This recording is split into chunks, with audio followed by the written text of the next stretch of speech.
to Summoner's Rift.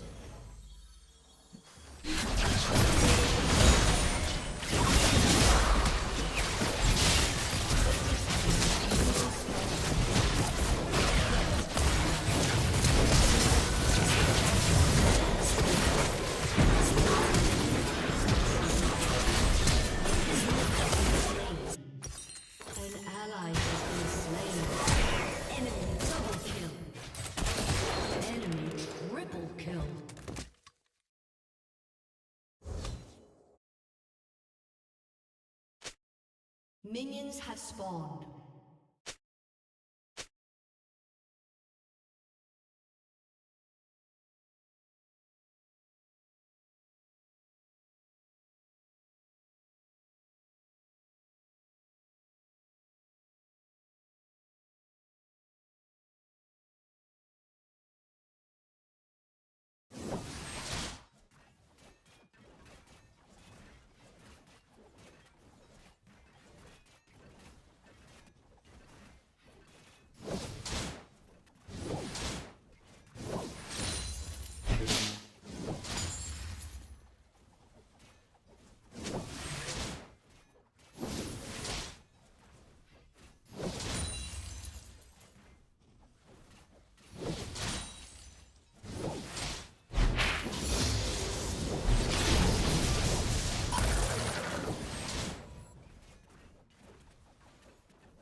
Has been slain.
Has been slain.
Your turret has been destroyed.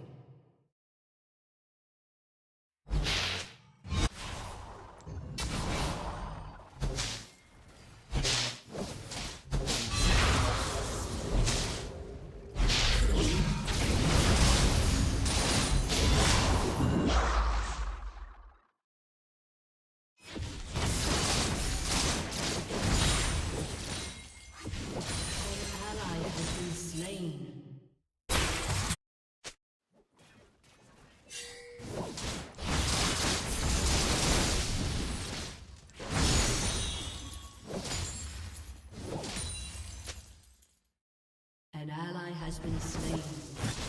An enemy has been slain.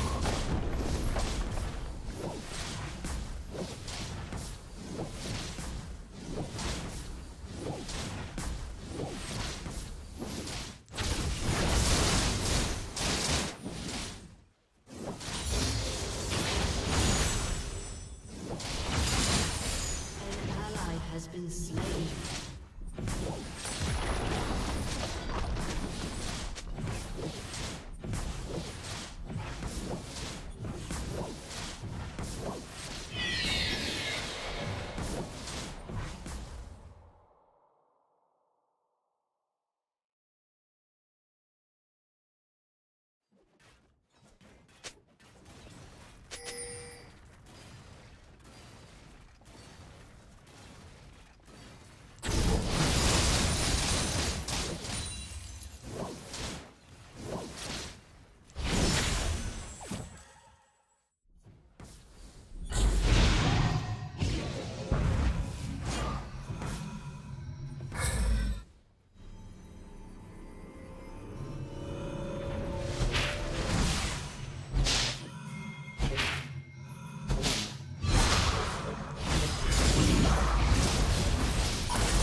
turret has been destroyed.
Your turret has been destroyed.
been slain.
Destroyed.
Enemy killing spree.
Enemy double kill.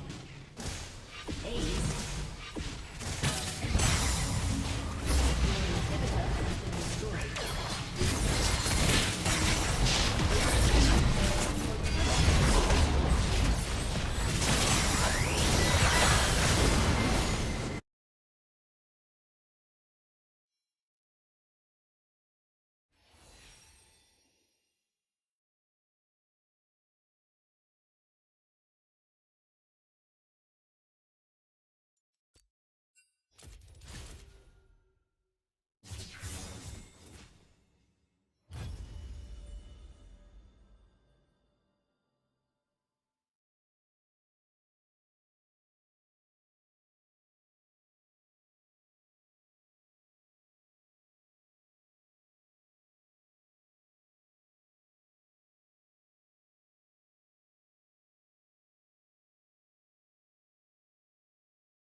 Today is Monday, June 13th. This is a recap of the stock market activities today. And folks, I got a good one for you tonight. What a day, what a day, what a day. Baby Black Monday. Give us the Elmo with the fire. Give us the nuclear bomb. Matter of fact, give us the asteroid, the end of life. Everything was down today. Stocks down. Dow Jones is down. S&P down. NASDAQ down. Tulips down. Bitcoin down. Ethereum down. Gold down. Oil down. Everything is down, with the exception of Coca-Cola. Well, it was kind of up and then it finished flat, but flat is good in this massacre. Why did Coca-Cola end up flat? Well, today Coca-Cola announced a new innovation, this new technology where you mix Coke and Jack Daniels and you put them in a can, aka Jack and Coke, aka my favorite drink when I was 13. But boy, oh boy, it was a bloodbath. The heat map right across the board. Blood all over the place. I know what you're gonna say. We don't need Jerome Powell to stop the bleeding. Perhaps the stock market needs a tampon. Well, I got bad news for you. Apparently, we have a tampon. Is that how we say it in the South? Tampon. I don't mean to make fun of Southerners. I lived in the South before. Wonderful people. Anyways, we have a tampon shortage. No more tampons. Keep bleeding. Who cares? I mean, I thought ladies were into vampires, so this is too much. But this tampon shortage, folks, oh, it's making things a lot worse. Who's gonna stop the bleeding in the crypto market, for example? Oof, oof, what a beating. Tulips got absolutely crushed today. But remember, fortune favors the brave. You might have lost all your money and now you have to take a job at McDonald's, but at least you're brave. You know us bears? We don't mind brave people. We love bravery. And here's a guy who says El Salvador is now gonna become a fourth world country. Wow. I'd say about 3 days and what's his face, the president? Well, he's gonna get assassinated, but you might also want to say a prayer for drunk like a sailor because, ooh, the margin calls are about to hit, folks. Yep, MicroStrategy, once that Bitcoin goes below 20,000, it's over. The whole charade is over. Things are bad across the board, folks, in this economy. We have shortages all over the place, not just in tampons, but we also have a shortage in sriracha now. So you might say, well, what am I going to do with my eggs? How am I going to spice up my eggs? How am I going to get some heat in my body? Well, maybe you don't need sriracha because the price of eggs is going to make your blood boil. Because inflation in eggs has reached 161% year over year. This is the booming economy. And speaking of the booming economy, why are we seeing all of these shortages? The answer is hoarding. Why are folks hoarding? Because they believe that the price tomorrow is going to be much higher than today. Welcome to the United States of Zimbabwe. And therefore, they stampeded, they bought srirachas and tampons. And you know what else? Coming next, diapers. You're going to need a lot of those. Because inflation expectations are surging out of whack. And today, the New York Fed announced data that consumer inflation expectations have reached all-time highs once again. The same levels from back in 2013. Now, that was a fake panic. That was unmerited, but this one is the real deal. And you know what? When it rains, it pours. Just lay it on me. Hit us. When they say peak inflation, here's peak inflation for you. New car prices rose again. Everyone paying over sticker. You see what's going on here? When you have high inflation expectations, folks are stampeding and buying cars, goods, whatever it is, doesn't matter. And they're willing to pay above the sticker price because they believe that if you pay above the sticker price now, that's a deal. Because a few months from now, matter of fact, a few weeks from now, the above the sticker price would actually look like a discount. Again, welcome to the United States of Zimbabwe. And the bad news keep on pouring. Economists now say that the U.S. is likely to fall into recession in 2023. I say scratch that. How about 2022? We're already in a recession in certain areas in the economy. Of course, renowned economist Mohamed Al-Arian comes out and says we are now in a period of stagflation that could devolve into a recession. All of a sudden, the R word is being thrown all over the place. Pretty soon, the Ministry of Disinformation will come out and say, hey, if you say the R word, you're propagandist for Putin. But it doesn't matter, folks, because the facts, the numbers, the reality is here. We're now seeing a re-inversion of the yield curve. And this is the second time we have an inversion in the yield curve in this year. What does that mean? Now we have a confirmation. We will have a recession a year from now, 1,000,000%. It's in the bag now. You want to make a sure bet in life? Go to the casino and say, I want to bet for the odds of a recession next year, because that's guaranteed to make money. Why is the yield curve inverting? The answer is the 10-year is surging out of whack, and it is now reaching levels that we haven't seen since 2011. But at the same time, the 2-year yield is racing like Usain Bolt, and it is bolting past the 10-year yield, and hence the inversion of the yield curve. And now the 2-year, and this is important, by the way, because the 2-year is as close as you can get the Fed funds rate. So when the bond market says the 2-year should be at what now? 3.5%? What is the bond market saying? The bond market is saying, Mr. Powell, you better wake up from the coma and raise that Fed funds rate to at least 3.5%. Here it is. After the CPI came out, expectations of rate hikes went significantly higher, and hence the repricing in the equities market repricing to the downside. So if you want to sound smart, and somebody says, why is the stock market crashing today? Now you know how to explain it. You say, look at this. Expectations of Fed rate hikes went higher. When those expectations go higher, equities have to reprice down because higher interest rates mean the valuations have to come down. Simple as that. And that's going to make you look smart. You might even get laid, but you better be into blood because there are no tampons. You know who else has to walk the walk? The Federal Reserve, Jerome Powell, because the 2-year is saying get it to 3.5% now. Even I said the bazooka is 2.5%, but the bond market is saying 3.5. 2.5 is not going to do anything to this inflation. And guess what? Here comes Jerome Powell to the rescue. Breaking news.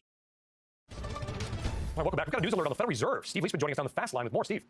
Brian, thanks very much. I just want to say my reporting at this point is that a 75 basis point rate hike to be announced at the second day of the meeting this week on Wednesday is very likely, a real distinct possibility. I think things have changed for the Federal Reserve, the CPI coming in higher than expected, University of Michigan inflation expectations, consumer expectations in the New York Fed. I know that Powell said that the committee back in May was not actively considering it, but he also said that they were looking at the economy, and I think the economy has changed to the point, and my reporting is such that at this point, I'd be dialing in a 75 if I were betting that at this point, not a 50. Would that quickly, Steve, great reporting, would that quickly then... Yeah, you know why Steve Liesman has great reporting? Because he has access to the Fed. All of this bootlicking that you see in CNBC, that's how they get access to the Fed. And somebody leaks the information to Steve Liesman from the Fed. And we have the picture, the identity of the leaker. Here it is. Yep, you want things to go higher, much higher. And folks, there's fear in the street. All that bravery, the crypto tulip mania, that fades away immediately and becomes fear when we have days like this that we got today. The fear index in Europe is surging like we've never seen before. Matter of fact, the highest reading since May 2020. So I guess we've seen it before. Anyways, I try to make it sound dramatic, but here's something dramatic for you. Have you seen the put to call ratio in the CPOE? Well, not looking good here. It looks that we're about to have another massive pop. The likes that we've never seen since the crash of the thing back in 2020, the pre-ape era. And here's another ominous indicator for the equities market, for the economy. Look at the LQD. This is for corporate bonds. We're seeing the biggest exodus in history. Now, a sign for a bottom is when you see inflows, record inflows in the LQD. We saw that back in the crash of the thing back in 2020. That's when everybody stampedes and buy the LQD. When we see massive outflows, that usually precedes a massive crash. We've seen that back in 2016, the Brexit crash. We've seen it again in 2018, the Jerome Powell autopilot rate hikes. I know there was no soft landing in this one. Jerome Powell raised interest rates higher. The moment stocks went down and the rich, the oligarchs, picked up the phone and started yelling at him, he crashed that autopilot down to zero to be accommodative, quote unquote, to the stock market. And we've seen it again back in 2019, right before the crash in 2020. So this is a bad sign. But if you feel afraid, if this is all FUD for you and you're going to run to CVS right now, whatever store you have next to you, and stampede and hoard a bunch of diapers, please don't do that, because you got some optimism here. Look no further than Tom Lee, who's now got exposed as the fraud he is. We predicted that, by the way, in this channel. We said that Tom Lee is a glorified palm reader. That's all there is. But Tom Lee says the stock market can return to record highs this year as inflation shows signs of cooling down despite May's hot CPI print. The facts don't matter, the truth don't matter. Just put your blindfold on and continue to buy. So Tom Lee can short privately and take your money away. Or since a lot of you criticize me and say, hey, you don't give us the tickers anymore, you don't give us what to buy, what to sell, what's going to go higher to the moon. Well, I just told you one is sure bet in life. Number one bet for recession. That's in the bag, 100%. Number two, inflation going higher. That is sure bet number two. It's in the bag. And sure bet number three in the bag is buying call options on Top Gun Maverick. That thing is on fire and it's about to reach $1 billion in the box office. Anyways, folks, we're going to keep this short and sweet because I'm taking this already too late. It's about 9 o'clock here Pacific time. In the evening, of course, just in case you were wondering. But for new subscribers and viewers, I have a full-time job besides this. I've been busy with lawyers all day long. No, I'm not in trouble, but it is what it is. The good news is I'm not going to be as busy as I used to, at least all the way to the end of the week. So expect some pleasant surprises to come from this channel. Anyways, let's move on and cover some charts for you, and then we go to sleep. And here it is. We start the SPY 30 minutes chart. What's going on here? A massive gap down. The support of 385 is gone. Matter of fact, the support of 380 was gone. So you got your shorting signal confirmed not once, not twice, but a third time. Now, the good news for the bulls is the following. We are at support, and the RSI is way oversold, so we could get a bounce. If we get a bounce, let's say in the rosiest of scenarios for the bulls, let's say the SPY surges all the way back to 385. That would be resistance. And if magically it moves all the way to close the gap, then we'll know it's over. But absent of that, any rip is too short.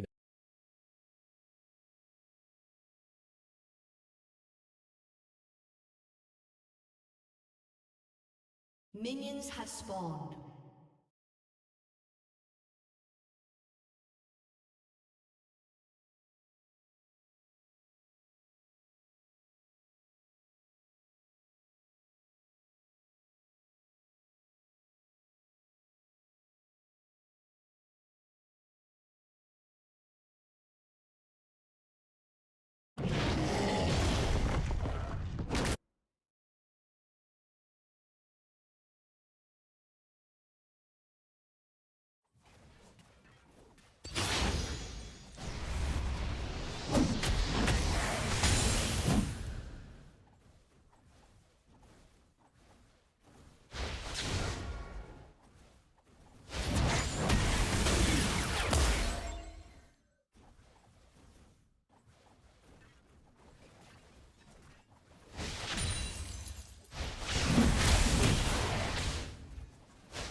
An ally has been slain.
destroyed.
team has destroyed a turret.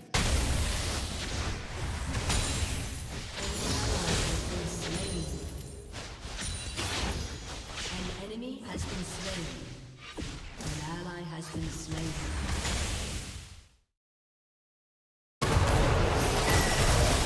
Enemy killing spree.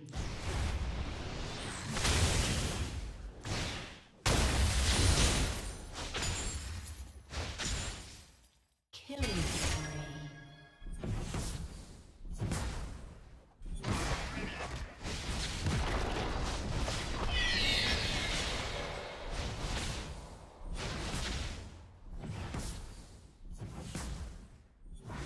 Your turret has been destroyed.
Your turret has been destroyed.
Hey everybody, what up?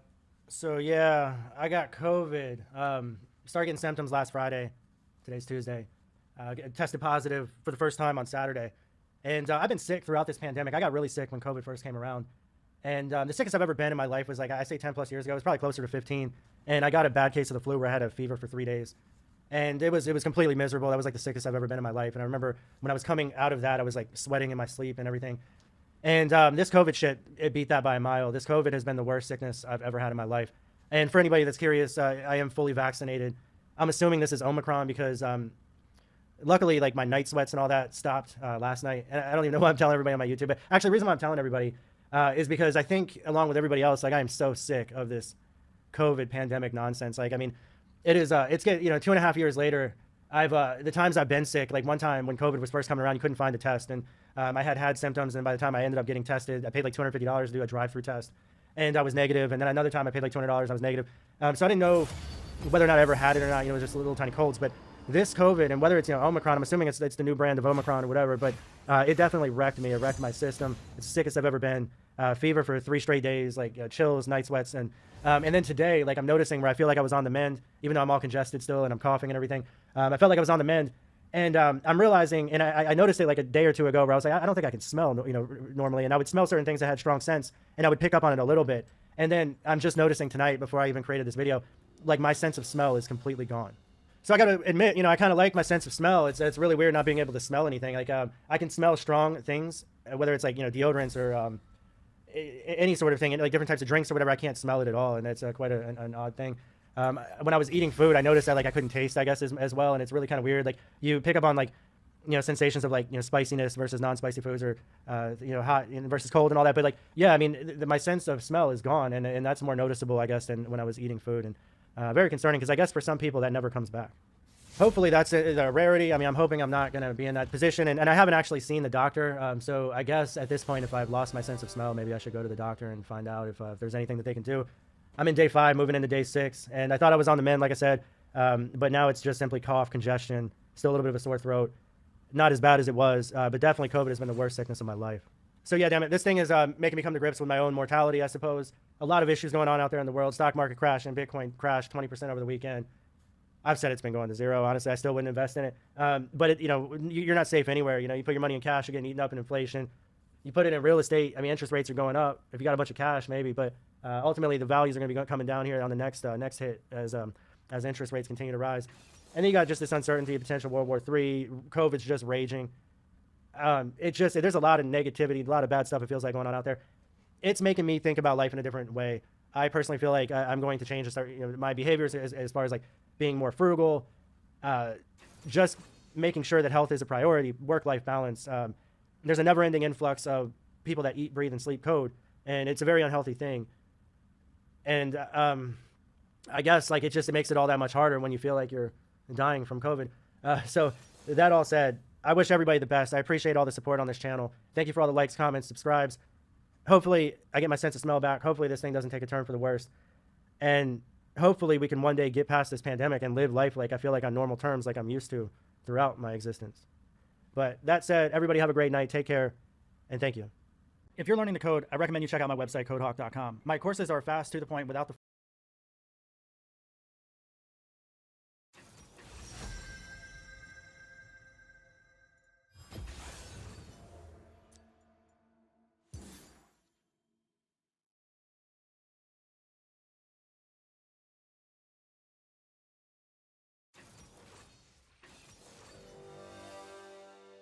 You got it! What is that? You got that! You got that! What is that? Gay!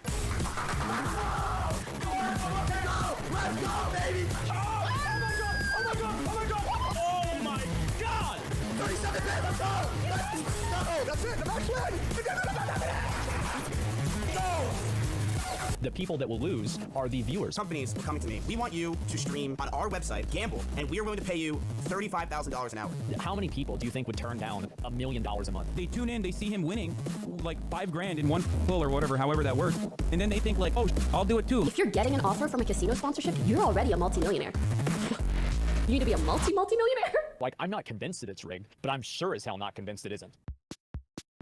Just to let you know, at the point of me finishing the editing for this video, Twitch came out with this statement basically saying that they're banning the use of referral codes and links to gambling sites from their streams. This, however, in my opinion, is not really enough. Streamers are still allowed to play slots, roulette, and dice games on stream, but this means that the incentive, although slightly diminished, is still there if these creators are still allowed to stream gambling at all, as sponsored streams are still a possibility even without the use of codes. So all of my concerns in this video are still very valid, but it seems that Twitch are keeping their options open with regards to their approach, so maybe we'll see further crackdowns in the future.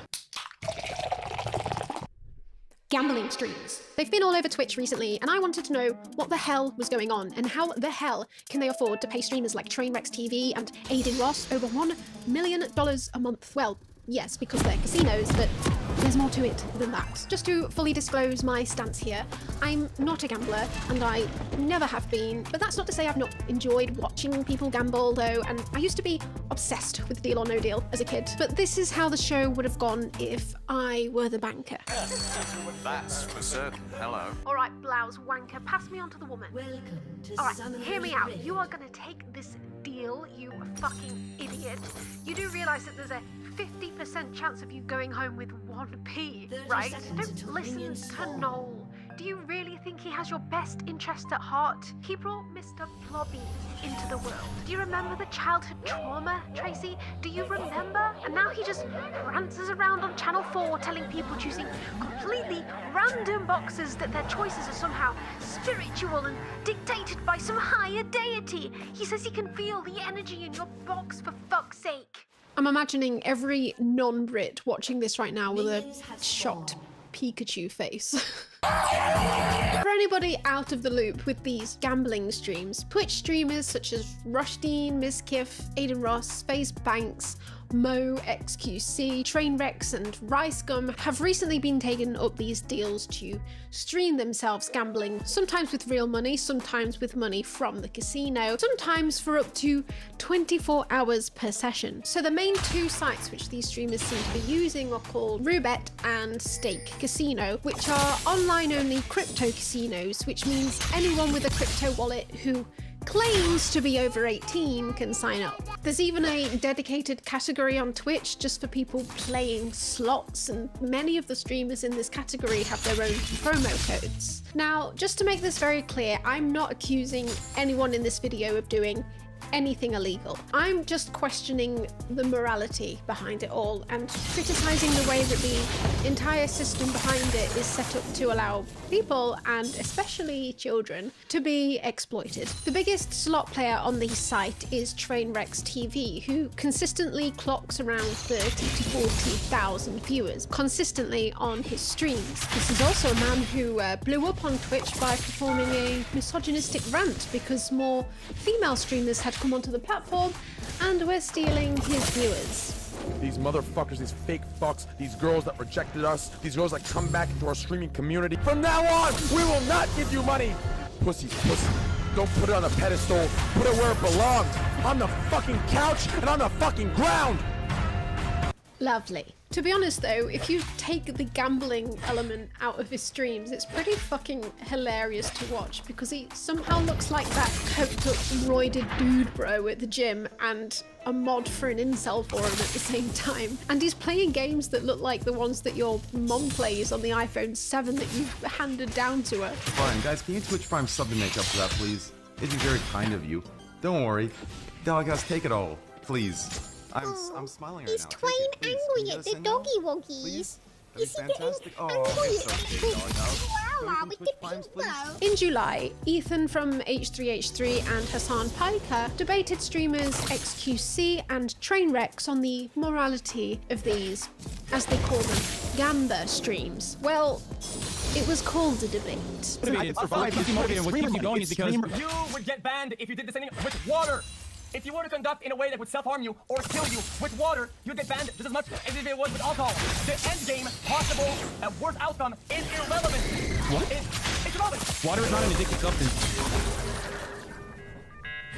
Here, he defends being paid $1 million per month by State Casino, which essentially comes from the gambling losses of his followers. But I'll tell you, $1 million. $1 million a month. plus $250,000 every 3 months from people who use his code on the stake. And how much are you making on your code, by the way?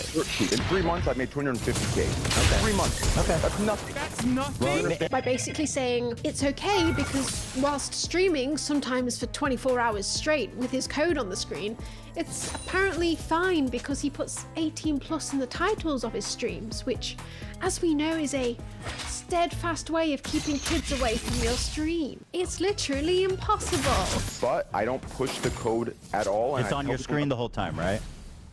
It is on my screen, but I told them not to gamble at all. So by promoting gambling, he's actually promoting anti-gambling.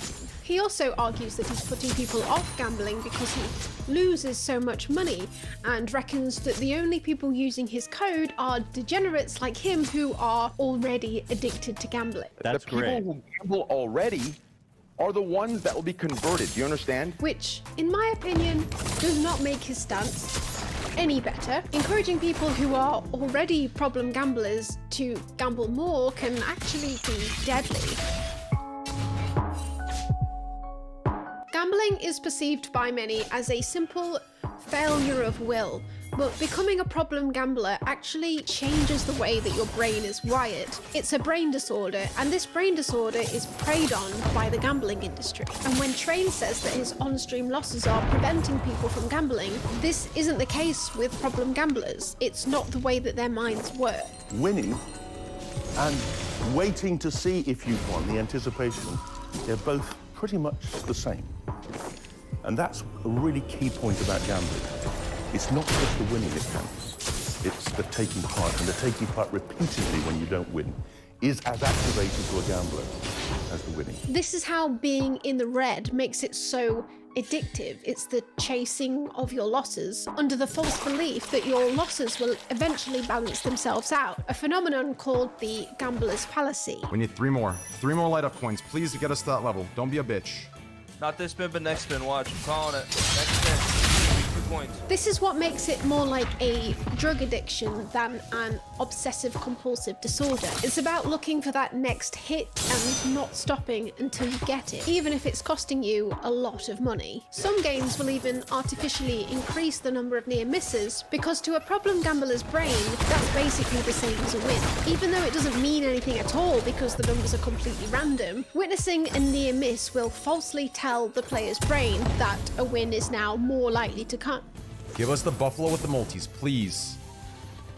Oh, fuck. That could have been so big.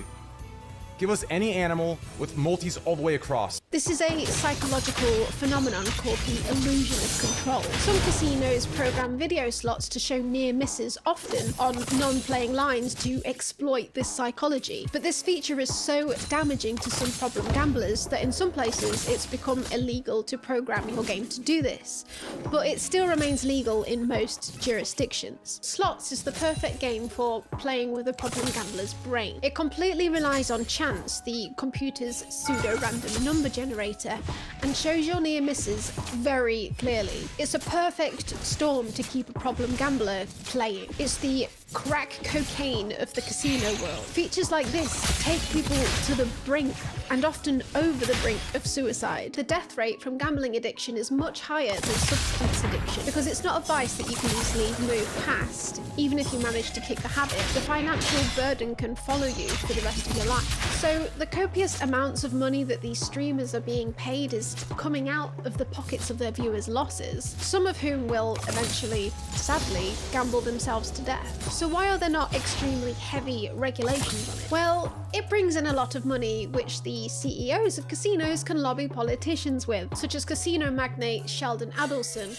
who donated to both the Trump and Biden campaigns but staunchly supported Trump in the GOP, and made so many large donations that he was dubbed the Kingmaker. And here in the UK, MPs have received thousands in gifts from bookmakers by defending betting machines in Parliament. It's a myth to suggest that problem gambling is entirely the result of fixed odds betting channels. There is a problem with problem gambling.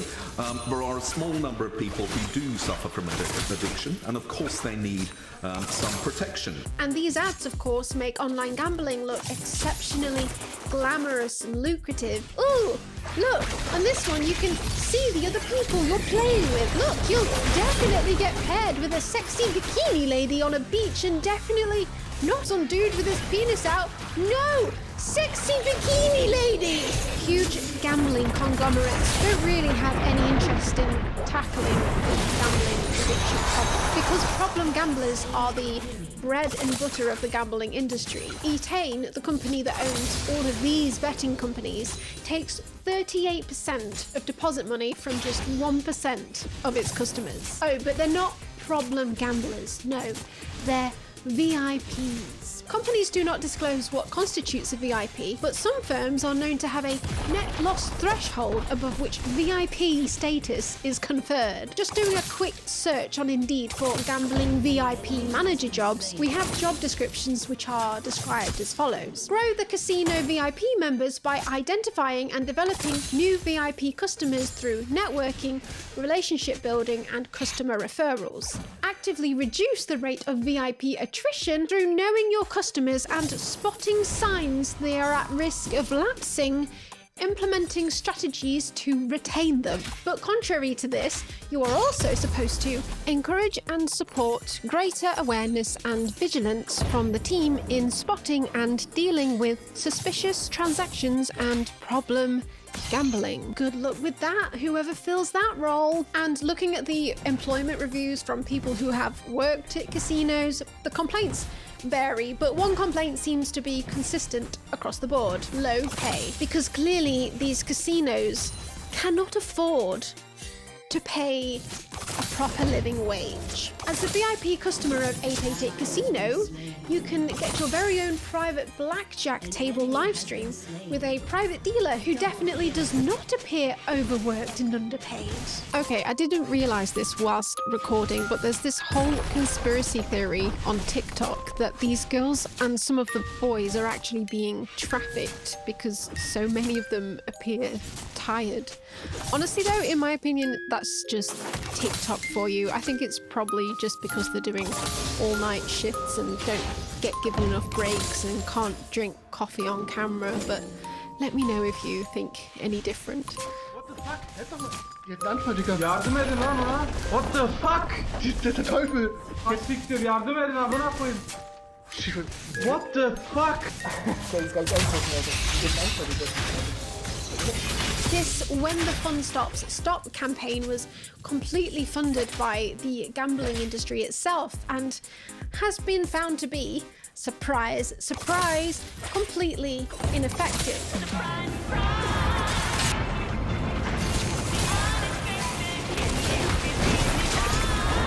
Because guess what? When the fun stops, you're addicted. You can't stop. And this is exactly the same as Train saying, "Don't gamble, idiots," on stream every time he wins, and in the titles of his streams, it clearly doesn't work. Why else would they be paying him over $1 million a month? One thing that I can defend Train on, though, is the fact that he doesn't seem to have a very young audience. And although that doesn't stop kids from finding their way in, at least he's not actively marketing himself towards them. To entertain children, you need to be shouting "bro" and "oh my god guys" at the camera every 2 seconds. But Train sits there in his empty plain white penthouse apartment, silently clicking replay on various slots most of the time. It's really riveting stuff. Tyler Nick, what looks to be an empty apartment. Listen here, bitch. I don't see what the fuck's empty about this. I have my counter. I have my kitchen appliances. I have my fucking $10,000 couch.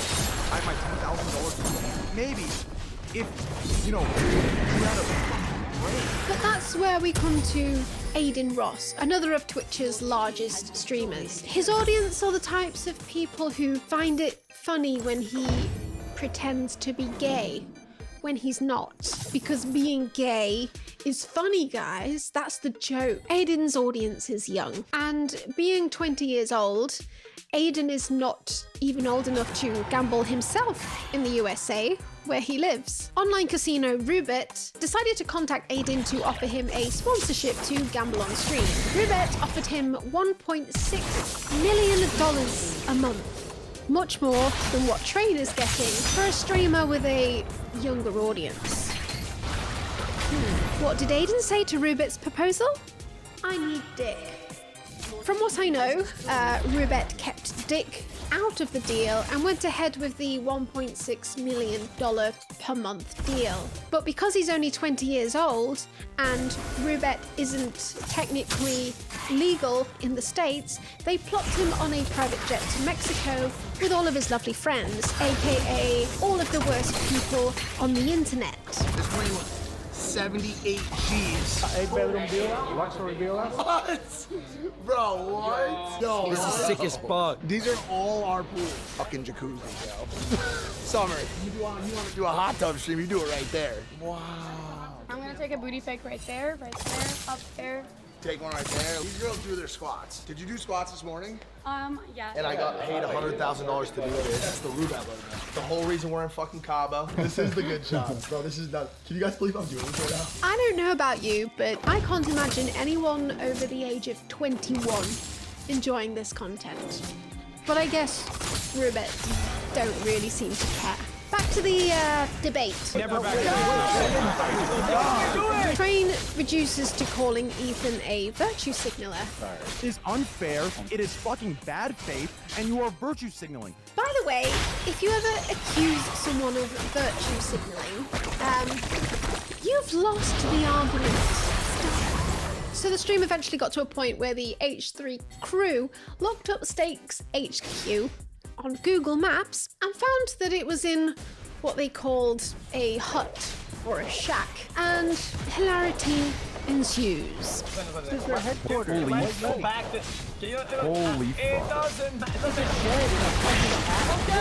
Now what the fuck is the story behind the hut? You're about to learn a lot about a country that you've probably never heard of before. To open a casino, you need to obtain a license to be able to legally operate in the country that you want to trade in. This license basically reassures the government that your casino is fair and not rigged in any way via various checks and balances. When you Google how to get a gaming license for your brand new startup casino, you are digitally slapped in the face by Curacao. Welcome to Curacao, a small island only 40 miles long, just off the Venezuelan coast, and recently an autonomous island after it broke free from Dutch colonial rule in 2010. Here you can enjoy culture, cuisine, music, dancing, sandy beaches, or open your very own crypto casino. Curacao is the #1 choice for quick, easy and cheap gaming licenses for your casino for a monthly fee of only around $3,000 per month and 0% VAT and 0% tax. Happy days! Woo! A Curacao license only requires that you have your company based in Curacao and to have your casino servers based there too. It doesn't matter if your company's HQ is literally a shed. This is what we call a brass plate operation. But there are many countries around the world that don't accept Curacao licenses, including the USA, the UK, France, Curaçao's former colonial daddy, the Netherlands, and Curacao itself. Yep, licensing bodies in Curacao are handing out gaming licenses that its own government does not want anything to do with. So good news, residents of Curacao, of which I'm sure there are many watching. If you want to play an online casino based in your own country under a license granted by an official body based in your own country, you can do that by traveling to Canada. You cannot get a casino gambling license straight from the Curacao Ministry of Justice, which is their official governing body.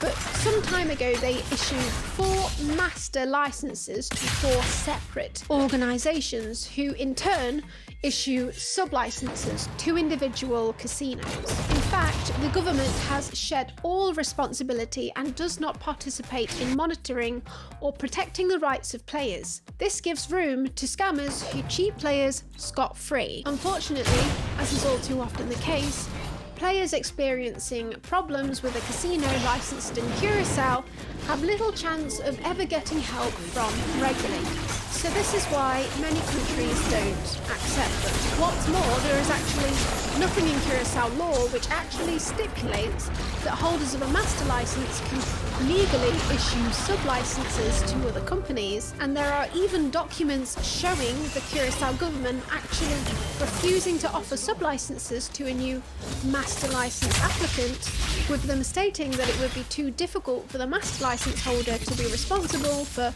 so many sub-licenses. Yet there are hundreds of online casinos operating under these sub-licenses anyway, including Lilibet.com. What? That bitch Megan Markle is at it again! Now she's commodifying her own daughter!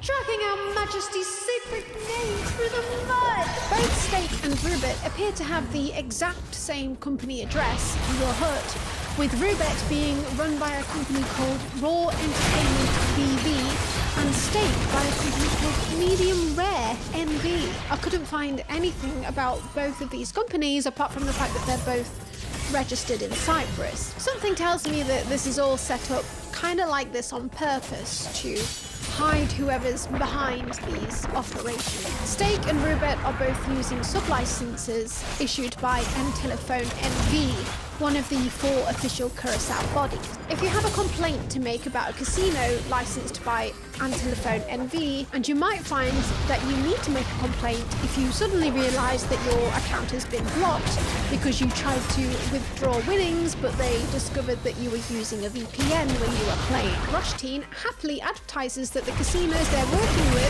is VPN friendly. I'm sure Stake would be able to tell Rush Teen to remove this VPN friendly phrase from this ad on his Twitch profile if they really wanted to, quite easily. Just tell him to remove it because it's against their T's and C's to misrepresent the location you're playing from in any way, but they don't seem to have done so. Now, these licenses do some regulations, such as if the casino is found to be using fake software, i.e. it's rigged, then the master license holding body may ask them to remove the game, but they won't require the casino to pay back any losses to customers who may have played the game up until that point. And to be fair to Telephone NV, they do apparently carry out background checks on the casinos that they sub-license, and they are apparently more responsive to complaints than other Curacao master license holders. But they're very elusive and there's barely any information about them online, and finding out how to contact them is a bit of a mission in itself. The reputation of Curacao licenses in general is very poor in the casino industry, and they are allegedly very lax because they're very cheap, which means they probably don't have enough resources to properly supervise every sub-license that they issue. Basically, it sounds to me like it's a sort of diploma mill of gaming licenses. And holding a Curacao gaming license allows you to easily open a bank account with certain banks who will allegedly quite happily trust that all of the money coming into the account are proceeds from your casino. Think Breaking Bad car wash. Unfortunately, the island of Curacao has been rife with political and financial corruption since its independence from the Netherlands government in 2010. It turned out that the first Prime Minister that was elected for their newly autonomous government was taking bribes from the notorious mafia boss as alleged by the Italian police, who owns several casinos and is called the King of Slots. And this guy had so much power over the PM, he attempted to choose his cabinet ministers for him, including a particular banker that he liked, but the operation was uncovered and it was found that the PM was also laundering money himself and was arrested and sent to jail for 3 years, with Corallo also sentenced to 18 months. On the 3rd of May 2013, a story appeared in the Curacao Chronicle website about a politician, Helmin Veals, claiming in an interview that he had sufficient documents to prove that a government-funded telecom provider had been involved with the unlicensed illegal sales of lottery tickets to minors on the island, and that the profits were being funneled into an offshore bank to avoid taxes. 2 days later, Veals was enjoying a beer on the beach with his friends and had let his security guard go home for the day. Shortly after, 2 men approached him and shot him 5 times in broad daylight in front of families and children, killing him instantly. Veals was very popular and had won the 2012 elections by a landslide. His only enemies were the few people getting rich through Curaçao's systems that he spoke out against. His powerful opponents were offshore online gaming accountants, corporate services providers, tax experts, bankers, anonymous tax-exempted criminal shell company holders, plus the governments of the Netherlands, Curaçao, Aruba and St. Martin. Together, they'd created the world's largest illegal and unregulated criminal financial offshore online gambling empire ever, under the radar since 1993. The gunman was later found out to be a man from a local drug gang who was paid 23,000 euros to carry out the hit. The man who paid him eventually got convicted and sentenced to 25 years in 2017. However, there are many rumours about other suspects involved in the hit who have ties to the Curaçao government and gambling industry. In March this year, Curaçao's former Minister of Finance, who was in office at the time of the first PM, was sentenced to 30 years for fraud and provoking the murder of Veals. His half-brother was the owner of the lottery that Helmin Veals exposed. 2 other people involved in Veals' murder have also mysteriously died, one of them Epstein style. Here on the Mooncat channel, you can always trust any video topic to unravel a dark and disturbing world of deep political corruption and or murder. Subscribe now for more! In the years since, Curaçao's issue with the legality of their sub-licenses, of which hundreds are being used around the world, has been neglected. The licenses remain separate from Curaçao's current government, who do not deal with any customer complaints. So, in conclusion, not only are these streamers potentially triggering gambling addicts to gamble themselves to death, but their corporate daddies that they're staunchly defending are funneling money, knowingly or unknowingly, into a very secretive network of gambling interests linked to money laundering, political corruption, and the drug trade.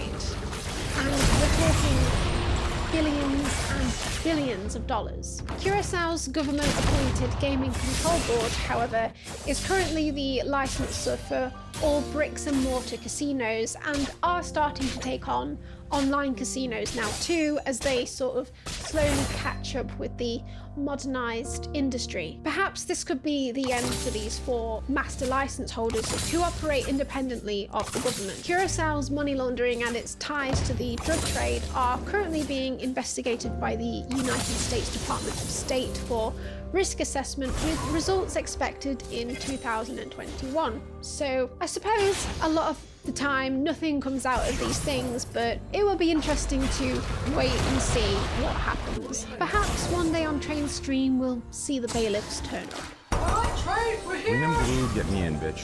Slow down right now and hit the green and blue. You fucking owe me 1 good bonus in 2 months. Green and blue, slow down, get me in. Dude! Where's all your stuff? But when this is marketed towards children, it's especially dangerous, and it clearly works. Kids are impressed by money. They want easy ways to make money all the time. That's why you see these kids creators like Jake Paul and the Ace family start at these incredibly expensive courses claiming that they can teach these kids how to get so rich and live in a mansion just like they're heroes. If you just follow what I say and pay me $50 a month, this can be you as well. These kids these days, they get famous playing competitive esports. And the next day they're moving into a mansion that they have no deliberate clue what to do. Real estate has not yet evolved to realise the amount of spotty teenage gamers that are now becoming millionaires. These mansions are still being built for 50-year-old men who garden and play golf and collect wine. Let's go inside. Got this beautiful 160 bottle wine display. However, none of us drink wine. Not much to talk about. It's a kitchen. There's not much to talk about in the kitchen. This was actually played on by Frank Sinatra himself and many other famous musicians. Thankfully, the owners left this piano here for us to enjoy. The owners left this piano here for us to enjoy. This is the coolest thing I've ever done in my entire life. We got our own snack bar, boys. Yo, what up, Moon Clan? It's your girl Face Moon here. I just moved into this sick new pad in Central LA, guys. This is my sports car collection. I don't actually have a driving license yet. I haven't really needed one because me mum just brings me tendies while I scream at other 14-year-olds on Valorant for like 20 hours a day. But like, I've got this sick all-white piano here. I don't really know how to play piano, but why don't I teach myself right now? Hey Siri, download sheet music for In My Stussies by Lil Yachty. I don't break a sweat over pussy. Lit up in this bitch, can nobody overlook me. My bitch so bad and her pussy talk with me. Chopin, eat my ass. No way, bro, that's pretty sus. Is he dead, bro? L. There's all these bottles that the old owner left here when he passed away, and his family didn't seem to realise that they were all down here. So now I'm stuck with all these dusty ass bottles, bro. And honestly, I don't even like wine, bro. And it's probably super fucked up and out of date now. But what I'm gonna do, right, is just yeet them all into the trash and put my Funko Pop collection here instead, because I think that would be pretty fucking dope. This is the kitchen where Mom cooks me tendies, and honestly, I've never been in here before, and I don't understand what any of these things do. This is the games room, and I will definitely choose playing these extremely clunky and repetitive arcade games from the 80s.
Hey everyone and welcome to Kotlin Tips. Today, Elvis returns, or maybe he throws. That's right, we're gonna have another look at the Elvis operator in Kotlin. But before we dive into some actual code, I want to address a question that we've seen a couple of times in the comments, both on YouTube and on Twitter.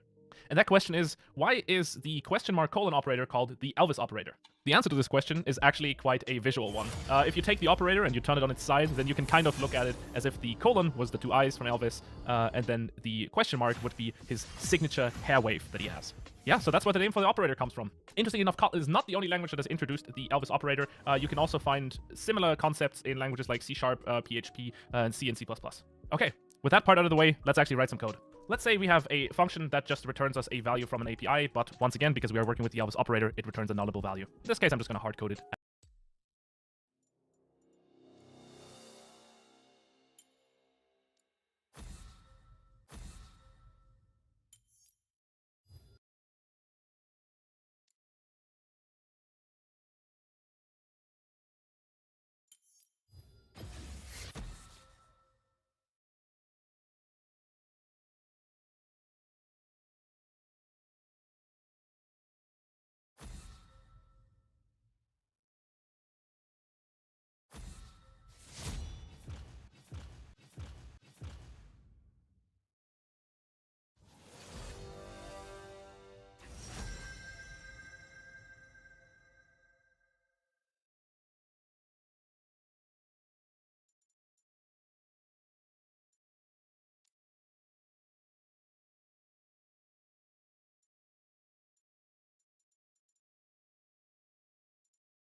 The following is a conversation with a professor of cognitive sciences at UC Irvine, focusing his research on evolutionary psychology, visual perception, and consciousness.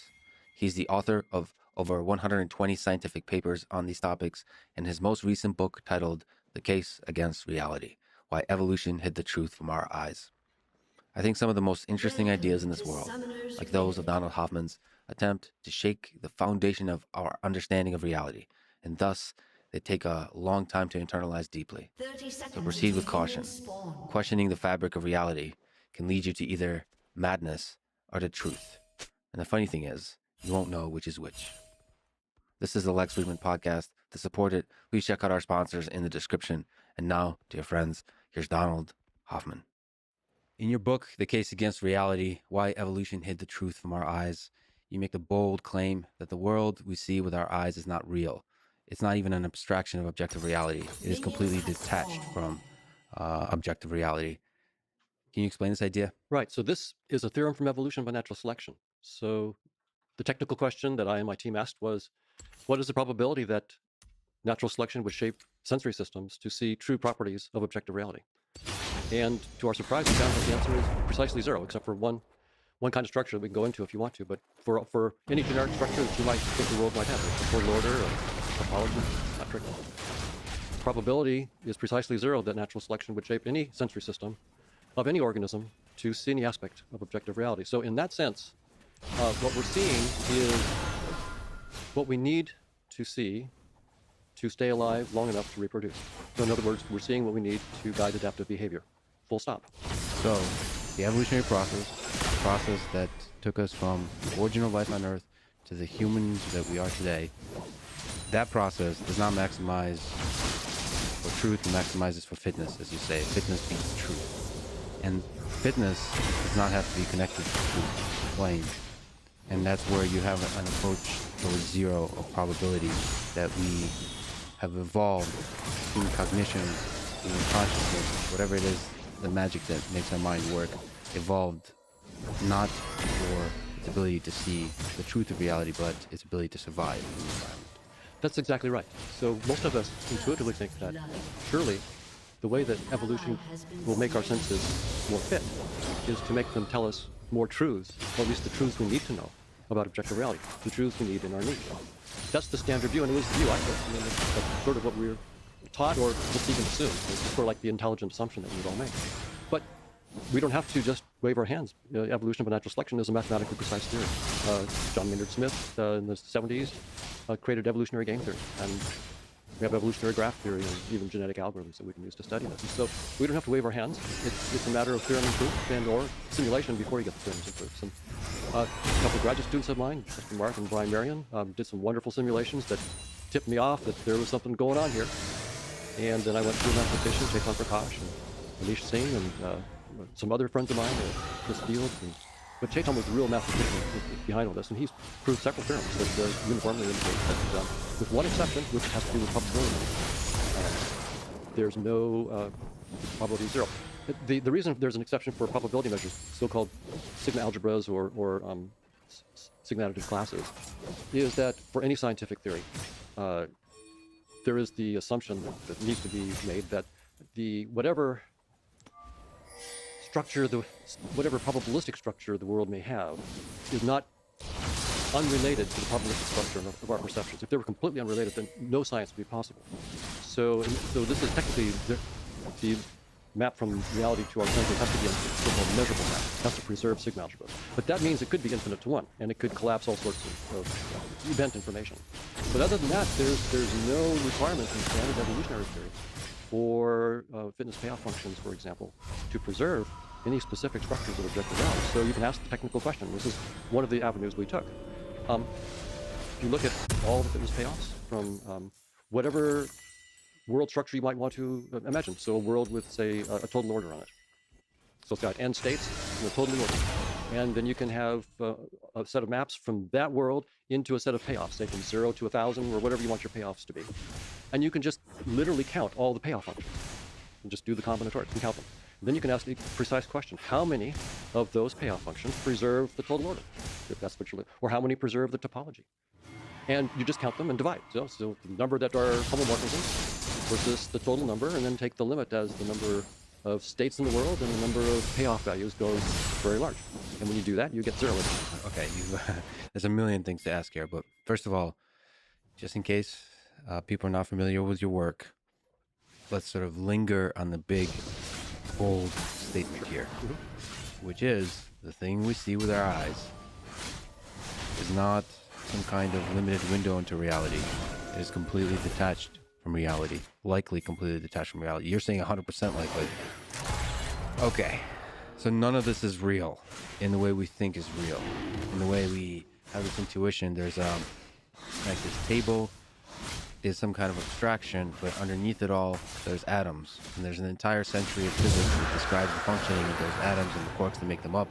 There's many Nobel Prizes about particles and fields and all that kind of stuff that slowly builds up to something that's perceivable to us with our eyes, with our different senses, with this table. Then there's also ideas of chemistry that over layers of abstraction, from DNA to embryos, to cells that make the human body. So all of that is not real. It's a real experience, and it's a real adaptive set of perceptions. So it's an adaptive set of perceptions. Full stop. We want to think of Perceptions are real. So their perceptions are real as perceptions, right? They are. We are having our perceptions, but we've assumed that there's a pretty tight relationship between our perceptions and reality. If I look up and see the moon, then there is something that exists in space and time that matches what I perceive. And all I'm saying is that if you take evolution by natural selection seriously, then that is precluded. That our perceptions are there. They're there to guide adaptive behavior. Full stop. They're not there to show you the truth. In fact, the way I think about it is they're there to hide the truth because the truth is too complicated. It's just like if you're trying to, use your laptop to write an email, right? What you're doing is toggling voltages in the computer. But good luck trying to do it that way. That's the reason why we have a user interface is because we don't want to know that quote-unquote truth. The diodes and resistors and all that terrible hardware. If you had to know all that truth, it would, your friends wouldn't hear from you. So what evolution gave us was perceptions that guide adaptive behavior, and part of that process, it turns out, means hiding the truth and giving you eye candy.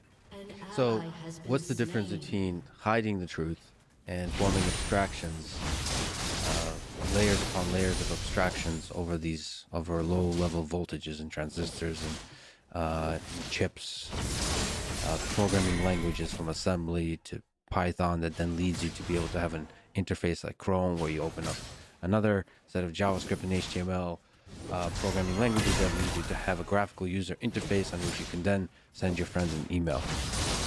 Is that completely detached from the zeros and ones that are firing away?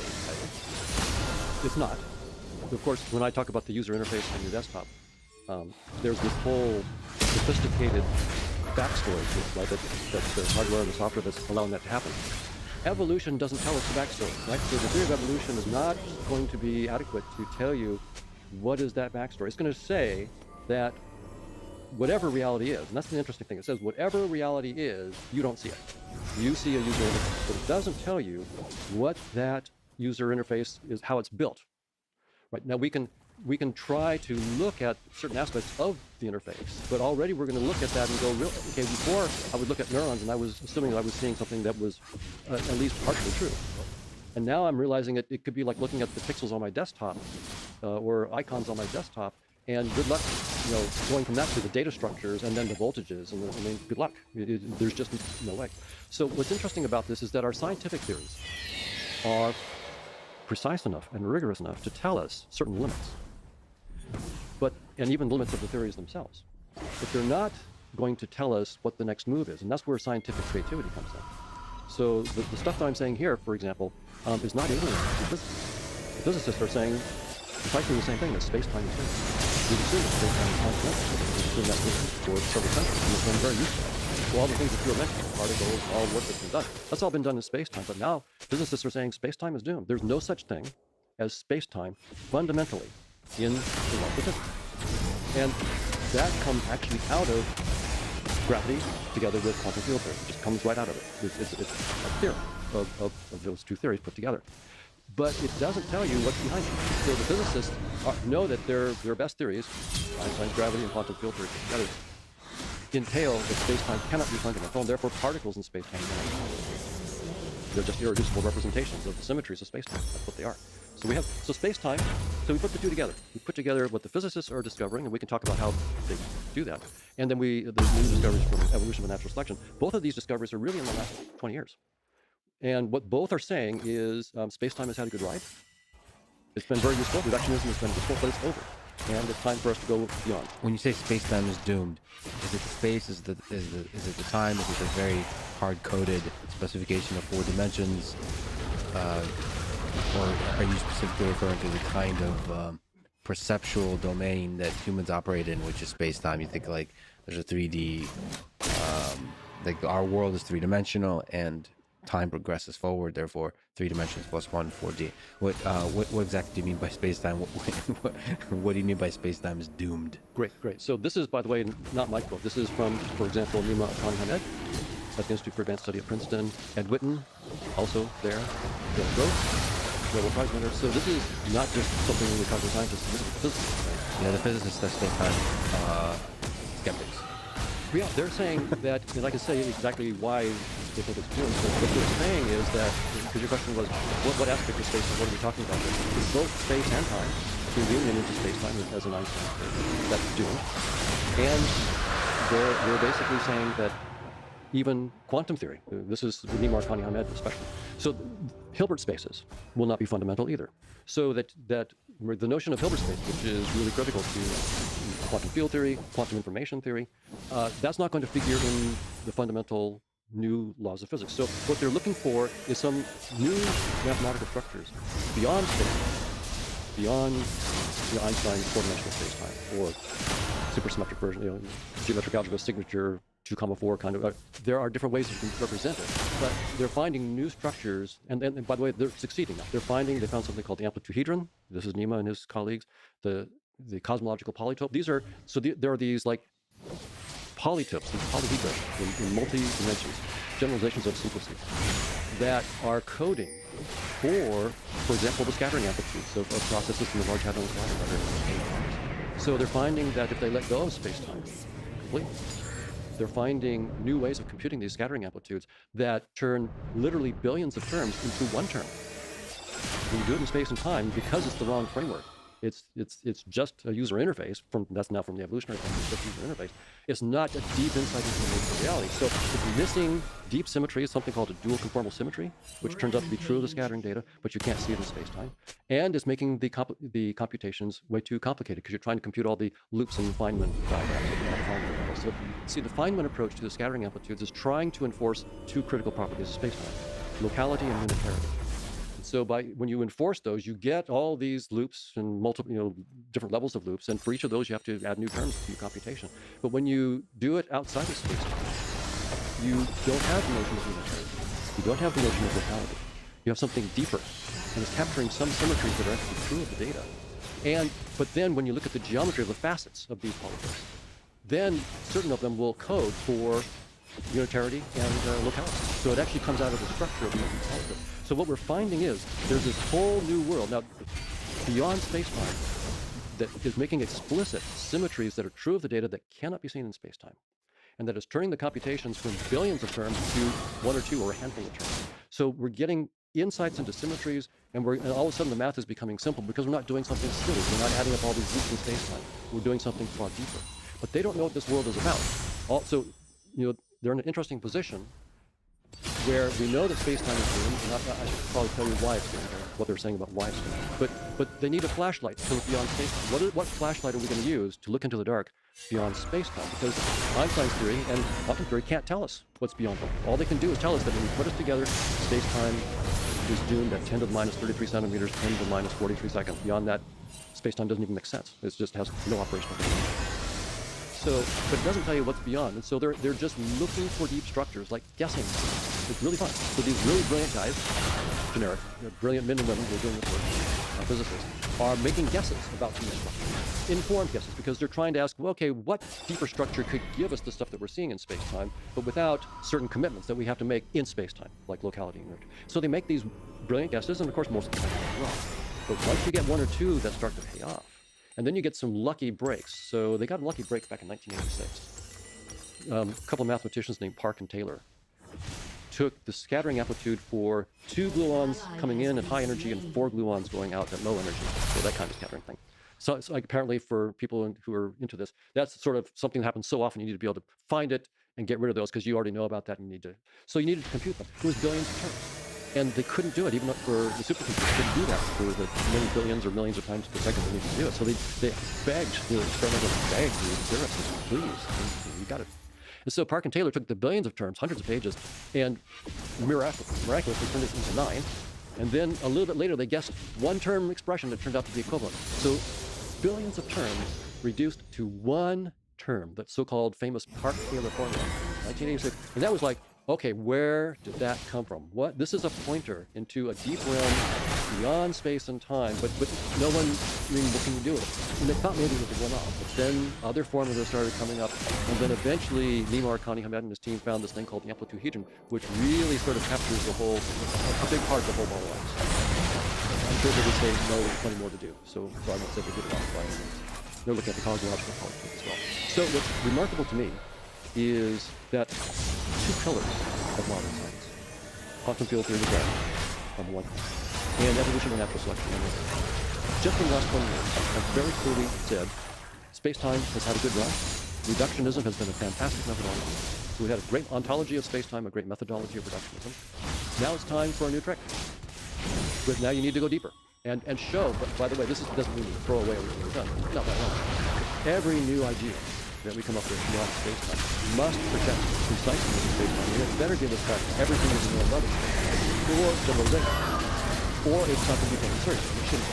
So we have a strong constraint on whatever we're going to do beyond space-time. It needs to project into space-time. And whatever this deeper theory is, it may not itself have evolution and natural selection. This may not be part of this deeper realm. But when we take whatever that thing is beyond space-time and project it into space-time, it has to look like evolution and natural selection, or it's wrong. So that's a strong constraint on this work. So even the evolution and natural selection and quantum field theory could be interfaces into something that doesn't look anything like you mentioned. I mean, it's interesting to think that evolution might be a very crappy interface into something much deeper. That's right. They're both telling us that the framework that you've had normally and there's something beyond. And that framework is the very framework that is space and time itself. Now, of course, evolution by natural selection is not telling us about Einstein's relativistic space-time. So that was another question you asked a little bit earlier. It's telling us more about our perceptual space and time, which we have used as the basis for creating sort of Newtonian space versus time as a mathematical extension of our perception. And then Einstein then took that and extended it even further. So the relationship between what evolution is telling us and what the physicists are telling us is that, in some sense, the Newton and Einstein space-time are formulated as sort of rigorous extensions of our perceptual space, making it mathematically rigorous and laying out the symmetries that they find. So that's sort of the relationship between them. So it's perceptual space-time that evolution is telling us is just a user interface, effectively. And then the physicists are finding that even the mathematical extension of that into the Einsteinian formulation has to be as well not the final story. There's something deeper. So let me ask you about reductionism and interfaces. As we march forward from Newtonian physics to quantum mechanics, these are all, in your view, interfaces. Are we getting closer to objective reality? How do we know if these interfaces in the process of science, the reason we like those interfaces is because they're predictive of some aspects, strongly predictive about some aspects of our reality. Is that completely deviating from our understanding of that reality, or is it helping us get closer and closer and closer? Well, of course, one critical constraint on all of our theories is that they are empirically tested and passed the experiments. So no one's arguing against experiments being important and wanting to test all of our current theories and any new theories. So that's all there. But we have good reason to believe that science will never get a theory of everything. Everything. Right, a final theory of everything. Right. I think that my own take is, for what it's worth, is that there was a completeness there sort of pointed in my direction. That even with mathematics, any finite axiomatization that's sophisticated enough to be able to do arithmetic, it's easy to show that there'll be statements that are true that can't be deduced within that framework. And if you add the new statements to your axioms, then there'll be always new statements that are true but can't be proven with the new axioms. And the best scientific theories, in physics, for example, and also now evolution, are mathematical. So our theories they're going to have their own assumptions, and they'll be mathematically precise. And there'll be theories perhaps of everything except those assumptions, because the assumptions are, you say, please grant me these assumptions, and grant me these assumptions.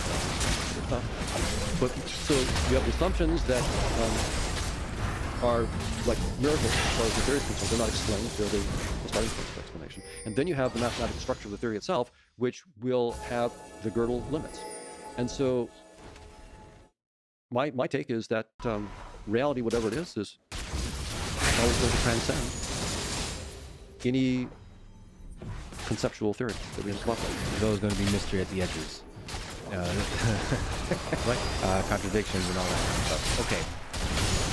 And true. So there's this idea that was brought up in the financial space of settlement transactions, off fraud and cryptocurrency especially. So you could do, money, cash, it's not connected to anything. It used to be connected to gold, physical reality. So you can use money to exchange value to transact. So when it was in the gold standard, the money would represent some stable component of reality. Isn't it more effective to avoid things like hyperinflation, to generalize that idea? Isn't it better to connect your whatever you humans are doing in the social interaction space with each other? Isn't it better from an evolutionary perspective to connect it to some degree to reality, so that the transactions are settled with something that's universal, as opposed to us constantly operating in something that's a complete illusion? Isn't it easy to hyperinflate that? Like where you really deviate very, very far away from the underlying reality? Or do you never get in trouble? Do you just completely drift far, far away from the underlying reality? That's a great question. On the financial side, there's two levels of reason we can take the question. One is strictly your evolutionary psychology or financial systems. And that's pretty interesting. And there, the decentralized idea, the DeFi kind of idea in cryptocurrencies may make good sense from just an evolutionary psychology point of view. Having, human nature being what it is, putting a lot of faith in a few central controllers depends a lot on the veracity of those and trustworthiness of those few central controllers. And we have ample evidence time and again that that's often the case. So it makes good evolutionary sense, I would say, to have a decentralized democracy is a step in that direction. We don't have a monarch now telling us what to do. We decentralize that. Right? So if you have Marcus Aurelius as your emperor, you're great. If you have Nero, it's not so great. And so we don't want that. So democracy is a step in that direction. But I think the DeFi thing is an even bigger step and is going to even make the democratization even greater. So that's one level of... Also, the fact that power corrupts and absolute power corrupts that is also a consequence of evolution. Right, that's also a feature, I think, right? You can argue from the long span of living organisms, it's nice for power to corrupt, for you to... mad men and women throughout history might be useful to teach us a lesson. We can learn from a negative example, right? Exactly. Right. Right. So power does corrupt, and I think that you can think about that again from an evolutionary point of view. But I think that your question was a little deeper, and that was, does the evolutionary interface idea sort of unhinge science from some kind of important test for the theory, right? We don't want... It doesn't mean that anything goes in scientific theory, but there's no... If we don't see the truth, is there no way to tether our theories and test them? And I think there's no problem there. We can only test things in terms of what we can measure with our senses in space. So we're going to have to continue to do experiments, but we're going to understand a little bit differently what those experiments are. We had thought that when we see a pointer on some machine in an experiment, that the machine exists, the pointer exists, and the values exist even when no one is looking at them, and that they're an objective truth. And our best theories are telling us no. The pointers are just pointers, and that's what you have to rely on for making your judgments. But even the pointers themselves are not the objective reality. So, and I think Gödel was telling us that it's not that anything goes, but as you develop new axiom systems, you will find out what goes within that axiom system and what testable predictions you can make. So I don't think we're untethered. We continue to do experiments. What I think we won't have that we want is a conceptual understanding that gives us a theory of everything that's final and complete. I think that this is, put it another way, this is job security for scientists. Our job will never be done. It's job security for neuroscience. Because before we thought that when we looked in the brain, we saw neurons and neural networks and action potentials and synapses and so forth. And that was it. That was the reality. Now we have to reverse engineer that. We have to say, what is beyond space-time? What is going on? What is a dynamical system beyond space-time? That when we project it into Einstein's space-time, gives us things that look like neurons, neural networks, and synapses. So we have to reverse engineer. So there's going to be lots more work to do. There's going to be far more complicated and challenging. But that's wonderful. That's what we need to do. We thought neurons exist when we in the same way that if I show you, when I say they don't exist, that actually means there it is.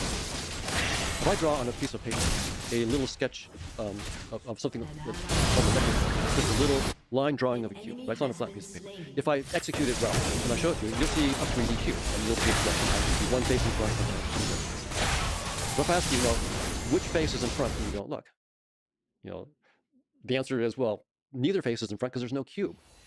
There's just a flat piece of paper. Yeah. So when you look at the piece of paper, you perceptually create the cube.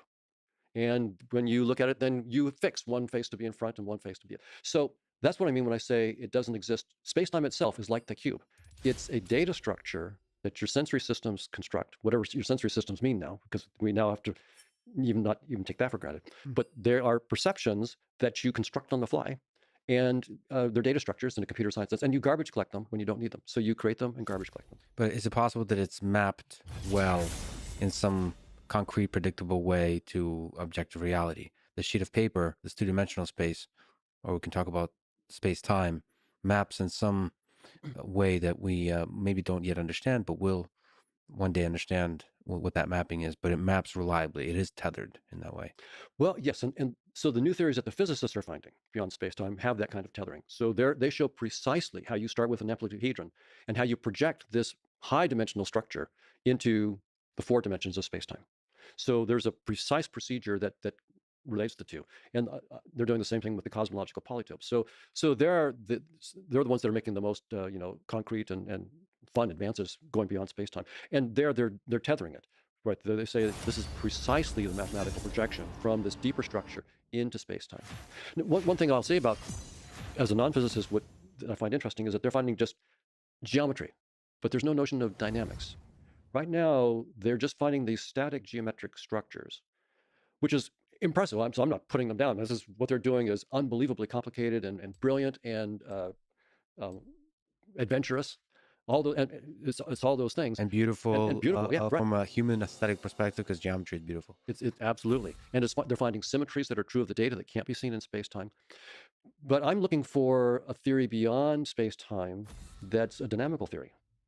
I would love to find, and we can talk about that at some point, a theory of consciousness in which the dynamics of consciousness itself will give rise to the geometry that the physicists are finding beyond space-time.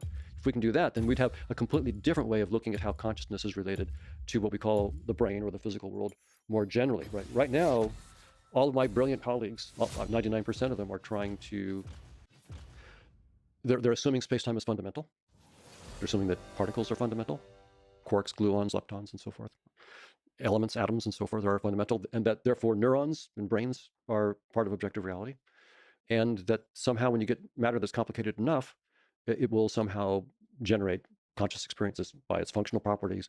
Or if you're panpsychist, maybe you in addition to the physical properties of particles, you add a consciousness property as well, and then you combine these physical and conscious properties to get more complicated ones. But they're all doing it within space-time. Mm-hmm. All of the work that's being done on consciousness and its relationship to the brain is all assumed something that our best theories are telling us is doomed, space-time. Why does that particular assumption bother you the most? So you bring up space-time. I mean, that's just one useful interface we've used for a long time. Surely there's other interfaces. Is space-time just one of the big ones that to build up people's intuition about the fact that they do assume a lot of things strongly? Or is it in fact a fundamental flaw in the way we see the world?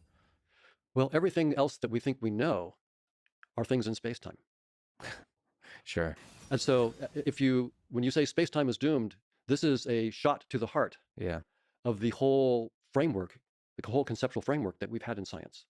Not to the scientific method, but to the fundamental ontology and also the fundamental methodology, the ontology of space-time and its contents, and the methodology of reductionism, which is that as we go to smaller scales in space-time, we will find more and more fundamental laws. And that's been very useful for the space and time for centuries, reductionism for centuries. But now we realize that that's over. Reductionism is in fact dead, as is space-time. What exactly is reductionism? What is the process of reductionism that is different than some of the physicists that you mentioned that are trying to let go of the assumption of space-time, looking beyond? Isn't that still trying to come up with a simple model that explains this whole thing? Isn't it still reducing? It's a wonderful question because it really helps to clarify two different notions, which is scientific explanation on the one hand, and a particular kind of scientific explanation on the other, which is the reductionist. So the reductionist explanation is saying, I will start with things that are smaller in space-time and therefore more fundamental, and where the laws are more fundamental. So we go to just smaller and smaller scales. Whereas in science more generally, we just say, like when Einstein did the special theory of relativity, he's saying, let me have a couple postulates. I will assume that the speed of light is universal for all observers, uniform, and that the laws of physics for uniform motion are the. That's not a reductionist.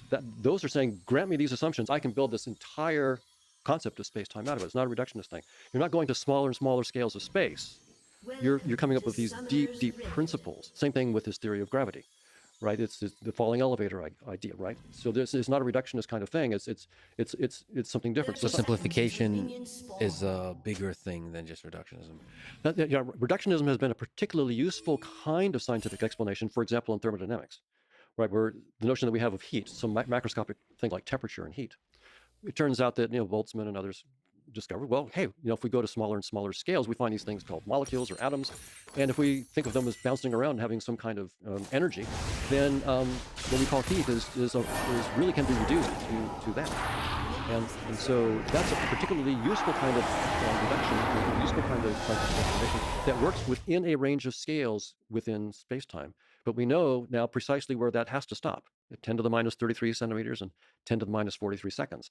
And I would be impressed if it was 10 to the minus 33 trillion centimeters. I'm not terribly impressed at 10 to the minus 33 centimeters.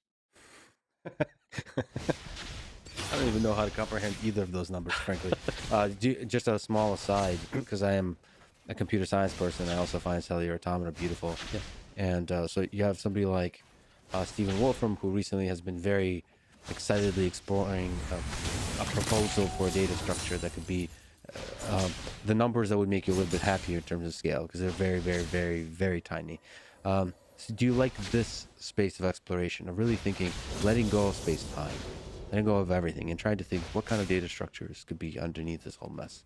That's right. So if they're thinking about these as outside of space, then that's what we have to do. That's what our best theories are telling us. You now have to think outside of space. Now, of course, I should back up and say, we know that Einstein surpassed Newton, right? But that doesn't mean that there's not good work to do with Newton. There's all sorts of Newtonian physics that takes us to the moon and so forth, and there's lots of good problems that we want to solve with Newtonian physics. The same thing will be true of space-time. We'll still, it's not like we're going to stop using space-time. We'll continue to do all sorts of good work there. But for those scientists who are really looking to go deeper, to actually find the next, just like what Einstein did to Newton, what are we going to do to Einstein? How do we get beyond Einstein and quantum theory to something deeper? Then we have to actually let go. And if we're going to do like this automata kind of approach, it's critical that it's not automata in space-time, it's automata prior to space-time, from which we're going to show how space-time emerges. If you're doing automata within space-time, well, that might be a fun model, but it's not the radical new step that we need. Yeah, so the space-time emerges from that whatever system, and like you're saying, it's a dynamical system. Do we even have an understanding what dynamical means when we go beyond? When you start to think about dynamics, it could mean a lot of things. Even causality could mean a lot of things if we realize that everything's interface. Like how much do we really know in this case? Because you brought up neurons, I gotta ask you, yet another tangent. There's a paper I remember a while ago looking at called Could a Neuroscientist Understand a Microprocessor? And I just enjoyed that thought experiment that they provided, which is it's a couple of neuroscientists, Eric Jonas and Conrad Gording, who use the tools of neuroscience to analyze a microprocessor, so computer chip. If we lesion it here, what happens and so forth. And if you go and lesion in a computer, it's very, very clear that lesion experiments on computers are not going to give you a lot of insight into how it works. And also the measurement devices and the kind of just using the basic approaches of neuroscience, collecting the data, trying to intuit about the underlying function of it.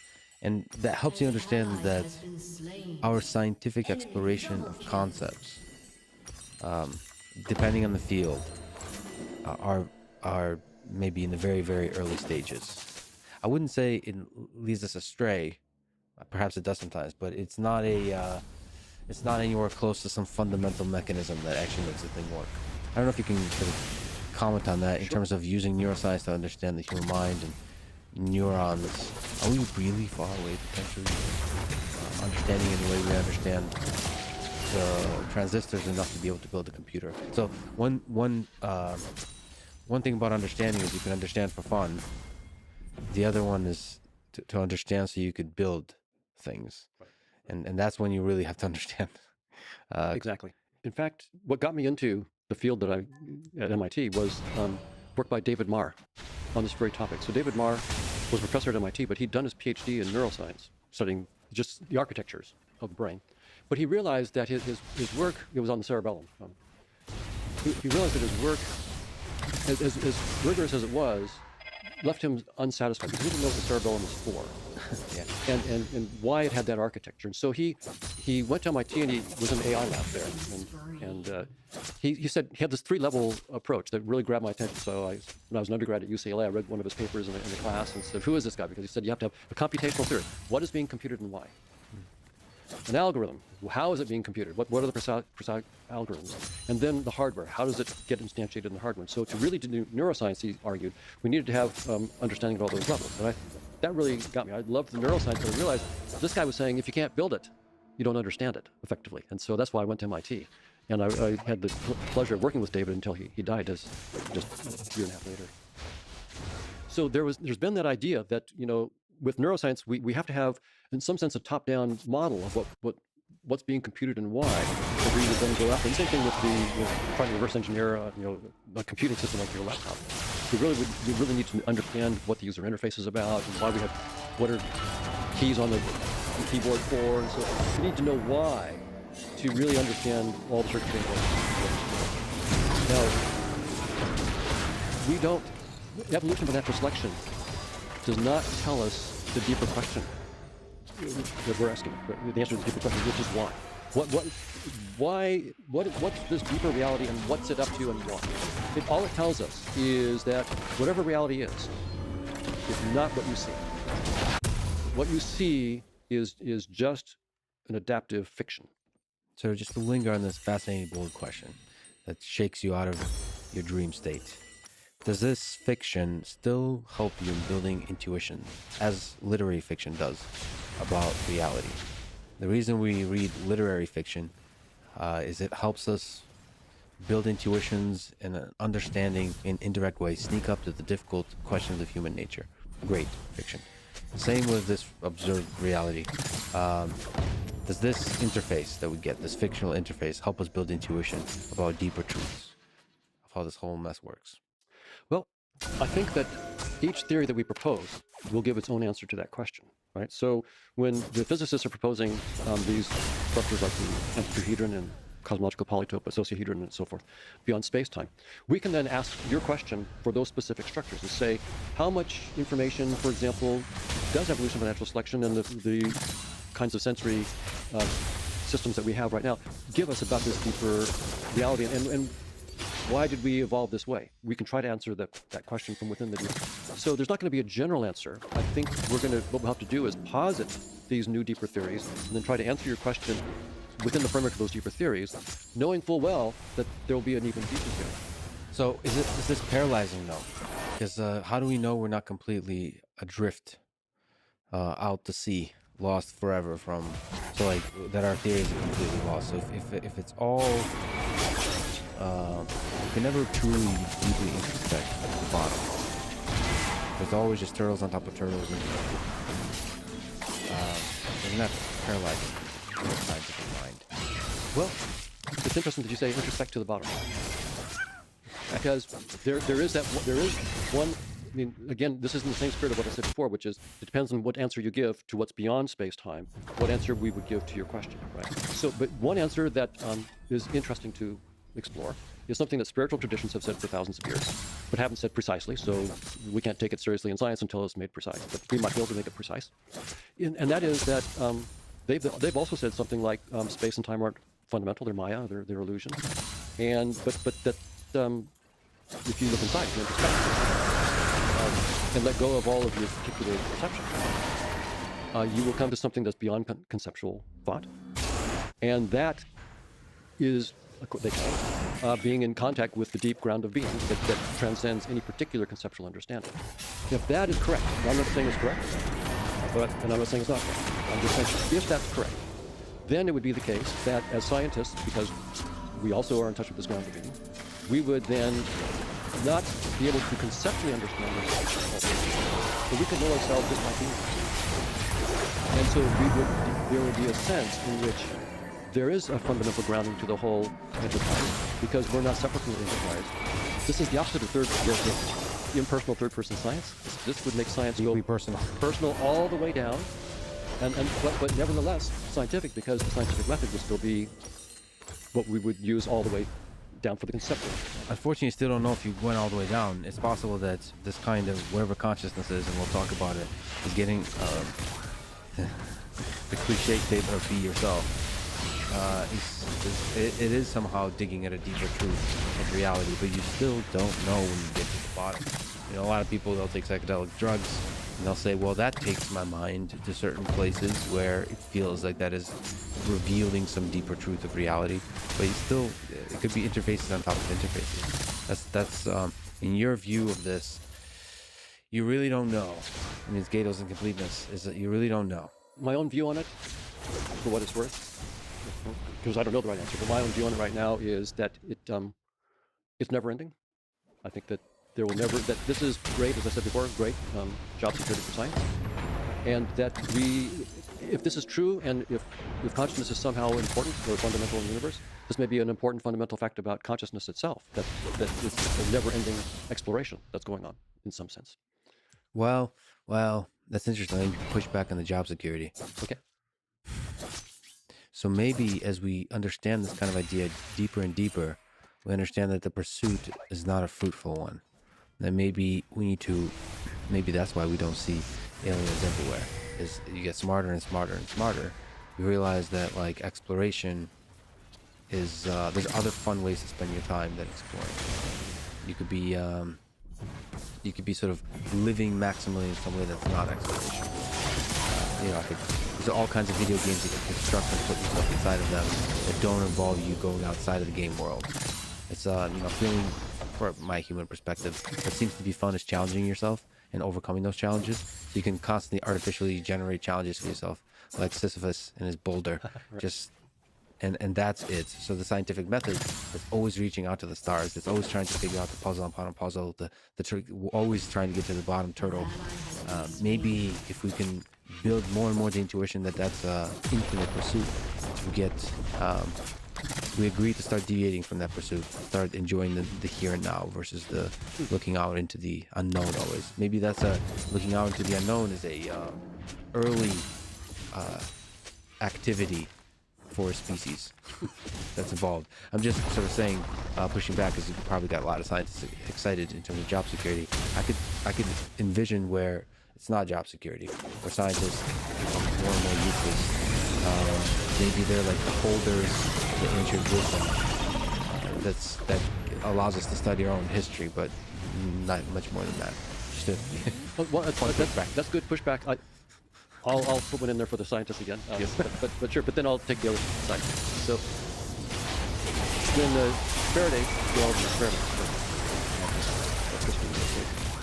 came up with all this wonderful empirical data, and then Ford Maxwell looked at it and wrote down a few equations. We can now write down in a single equation, the Maxwell equation for geometric algebra, just one equation. That opened up unbelievable technology. You know, people are Zooming and talking to each other around the world. The whole electronics industry. There was something that transformed our lives in a very positive way. With the theories beyond space, here's one potential. Right now, most of the galaxies that we see, we can see them, but we know that we could never get to them, no matter how fast we travel. They're going away from us at the speed of light or beyond, so we can't ever get to them. So there's all this beautiful real estate that's just smiling and waving at us, and we can never get to it. But that's if we go through space-time. But if we recognize that space-time is just a data structure, not fundamental. We're not little things inside space-time. Space-time is a little game structure in our perceptions. It's just the other way around. Once we understand that, and we get equations for the stuff that's beyond space-time, maybe we won't have to go through space-time. Maybe we can go around. Maybe I can go to Proxima Centauri and not go through space. I can just go right there. It's a game structure. We can just apply it. So I think that for what it's worth, my take would be that the endless sequence of theories that we could contemplate going will lead to an endless sequence of new, remarkable insights into the potentialities, the possibilities that would seem miraculous to us, and that we will be motivated to continue the exploration, partly just with technological innovation. But the other thing is, what about just people? What if we decide, instead of all this doing, exploring, my guess is that the best scientists will do both, and that the act of being will be a place where they get many of their ideas, and that they then pull into the conceptual realm. And I think many of the best scientists, like Einstein comes to mind, right, where these guys say, look, I didn't come up with these ideas by a conceptual analysis. I was thinking in vague images, and it was just something non-conceptual. And then it took me a long, long time to pull it out into concepts, and then longer to put it into math. But the real insights didn't come from just slavishly, playing with equations. They came from a deeper place. And so there may be this going back and forth between the complete non-conceptual, where there's essentially no end to the wisdom, and then conceptual systems where there's the Gödel limits that we have to that. And that may be, if consciousness is important and fundamental, that may be what consciousness, at least part of what consciousness is about, is this discovering itself, discovering its possibilities, so to speak. We can talk about what that might mean. By going from the non-conceptual to the conceptual and back and forth. To get better and better and better at being. Right. Let me ask you, just to linger on the evolutionary, because you mentioned evolutionary game theory, and that's really where the perspective from which you come to form the case against reality. At which point in our evolutionary history do we start to deviate the most from reality? Is it way before life even originated on Earth? Is it in the early development from bacteria and so on? Or is it when some inklings of what we think of as intelligence, or maybe even complex consciousness started to emerge? So where did this deviation, just like with the interfaces in a computer, you start with transistors, and then you have assembly, and then you have C, C++, and you have Python, and you have GUIs, all that kind of, you have layers upon layers. When do we start to deviate? Well, David Marr, again, my advisor, in his book Vision, suggested that the more primitive sensory systems were less realistic, less veridical.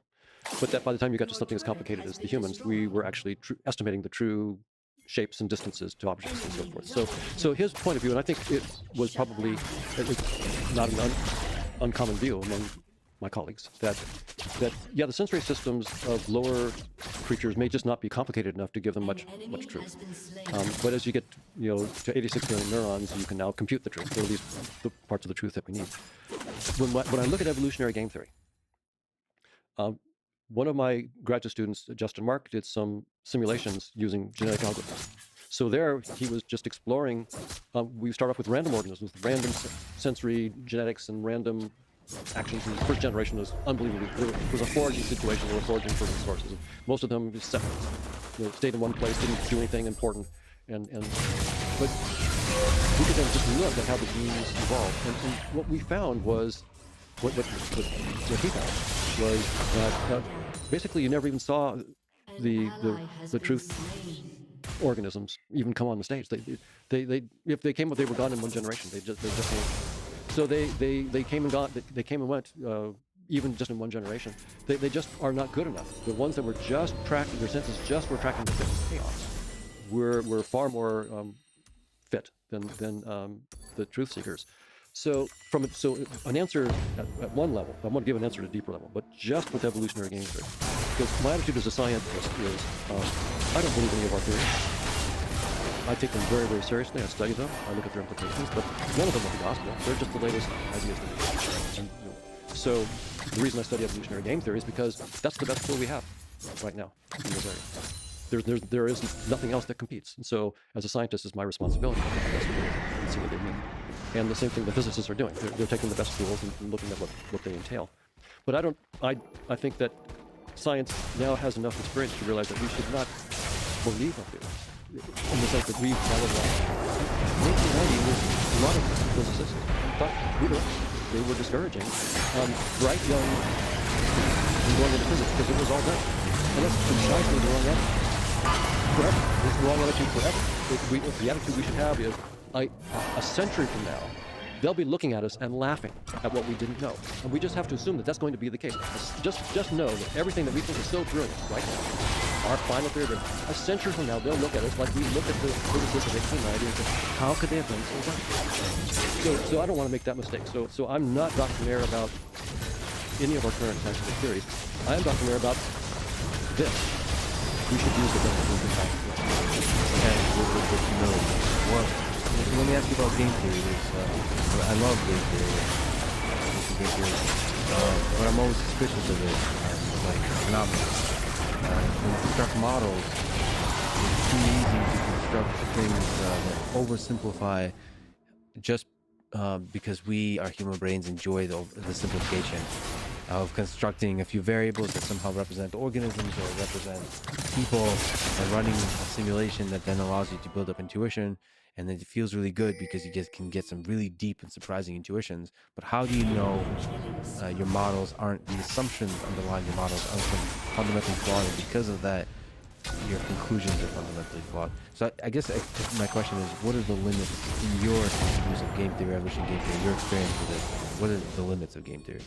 So I've gotten some pushback from professional colleagues who have tried to rerun simulations and tried to, the idea that we don't see the truth is not comfortable, so many of my colleagues are very interested in trying to show that we're wrong. And so the idea would be to say that somehow we did something, as you're suggesting, we did something special that wasn't completely general.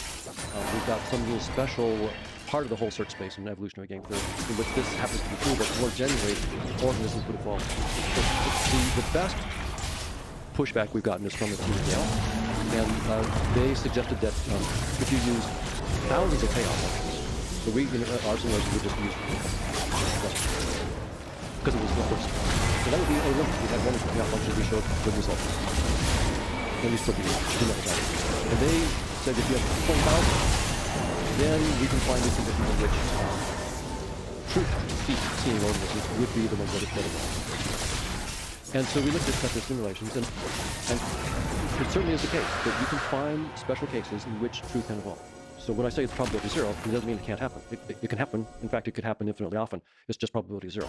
So probability zero things can happen infinitely often. When you say probability zero, you mean probability close to zero?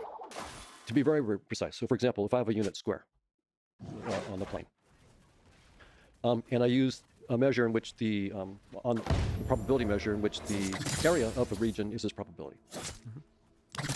Then if I draw a curve in that unit square, it has measure precisely zero, precisely, not approximately, precisely zero, and yet it has infinitely many points.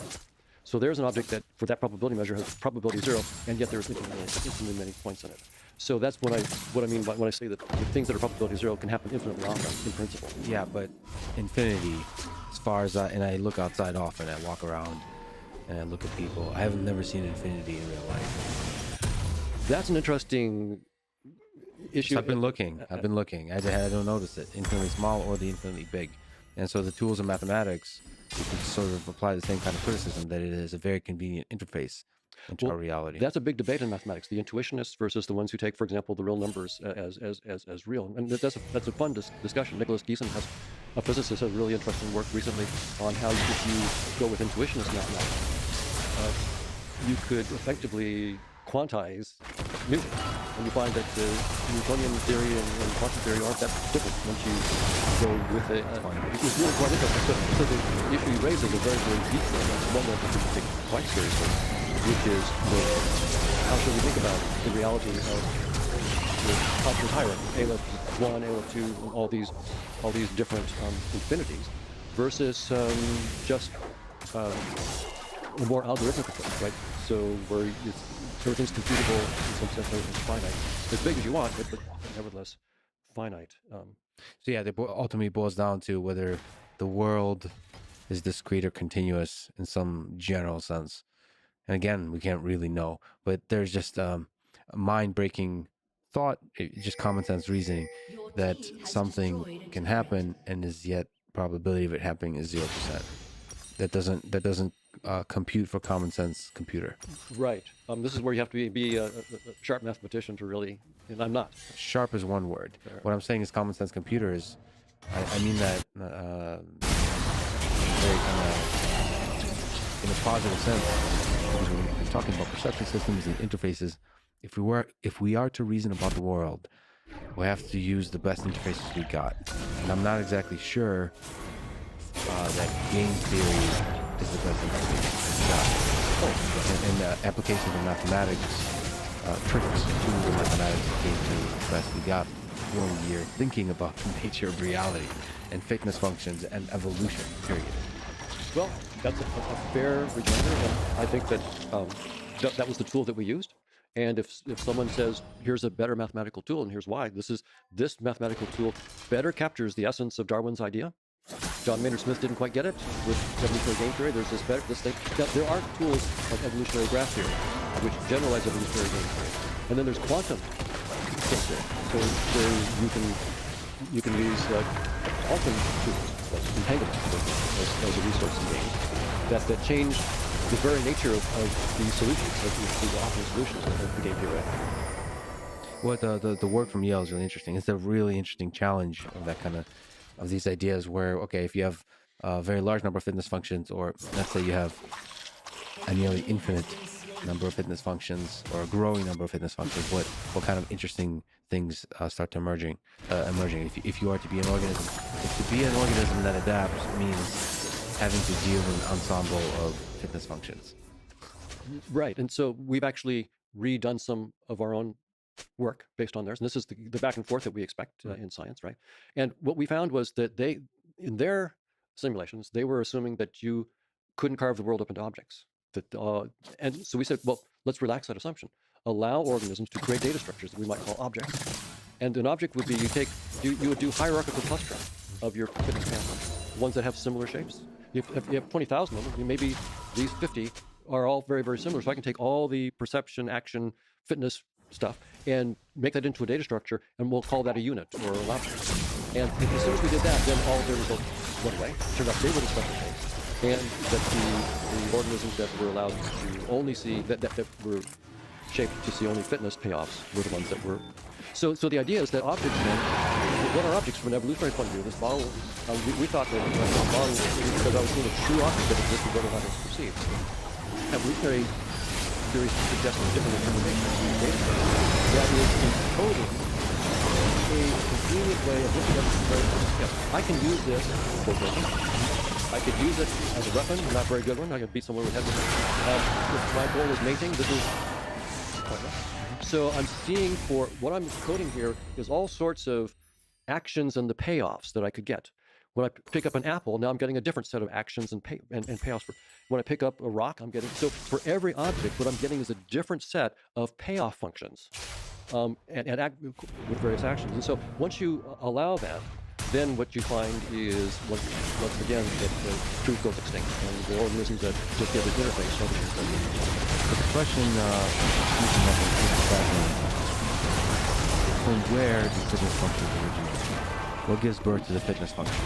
So if there's a giant black box that is contains the fitness function, what are we trying to optimize? Said that water has different uses than an apple, so there's these objects. What are we trying to optimize? Why is not reality a really good generator of fitness functions? So each theory makes its own assumptions and says, grant me this, and I'll explain that. So evolutionary game theory says, grant me fitness payoffs. Right, and grant me strategies with payoffs, and I can write down a matrix where this strategy interacts with that strategy. These are the payoffs that come up. If you grant me that, then I can start to explain a lot of things. Now you can ask for a deeper question, like, okay, so how does physics evolve biology, and where do these fitness payoffs come from? Right. Now, that would be that's a completely different enterprise. And of course, evolutionary game theory then would be not the right tool for that. It would have to be a deeper tool that shows where evolutionary game theory comes from. My own take is that there's going to be a problem in doing that because space-time isn't fundamental. It's just a user interface. And that the distinction that we make between living and non-living is not a fundamental distinction. It's an artifact of the limits of our interface. Right, so this is a new wrinkle, and this is an important wrinkle. It's so nice to take space and time as fundamental, because if something looks like it's inanimate, it's inanimate. You can just say it's not living. Now, it's much more complicated. Certain things are obviously living. I'm talking with you. I'm obviously interacting with something that's alive and conscious. I think we've let go of the word obviously in this conversation. I think nothing is obvious. Nothing's obvious, that's right. But when we get down to like an ant, it's obviously living, but I'll say it appears to be living. Yeah. When we get down to a virus, now people wonder, and when we get down to protons, it's not living. And my attitude is, look, I have to use an interface. The interface is there to hide certain aspects of reality, and others it's an uneven representation. Certain things just get completely different. Dark matter and dark energy are much of the energy. Our interface is not up. The only way we get some hint is because gravitation is so most things are outside of our interface. The distinction between living and non-living is not fundamental. It's an artifact of our interface. So if we really want to understand where evolution comes from, to answer the deep question you asked, I think the right way we're going to have to do that is to come up with a deeper theory than space-time, in which there may not be the notion of time, and show that whatever this dynamics of that deeper theory is, and by the way, I'll talk about how you could have dynamics without time, but the dynamics of this deeper theory, when we project it into in certain ways, then we do get space-time, and we get what appears to be evolution by natural selection. So I would love to see evolution by natural selection, nature red in tooth and claw, people fighting and animals fighting for resources and the whole bit, come out of a deeper theory in which perhaps it's all cooperation.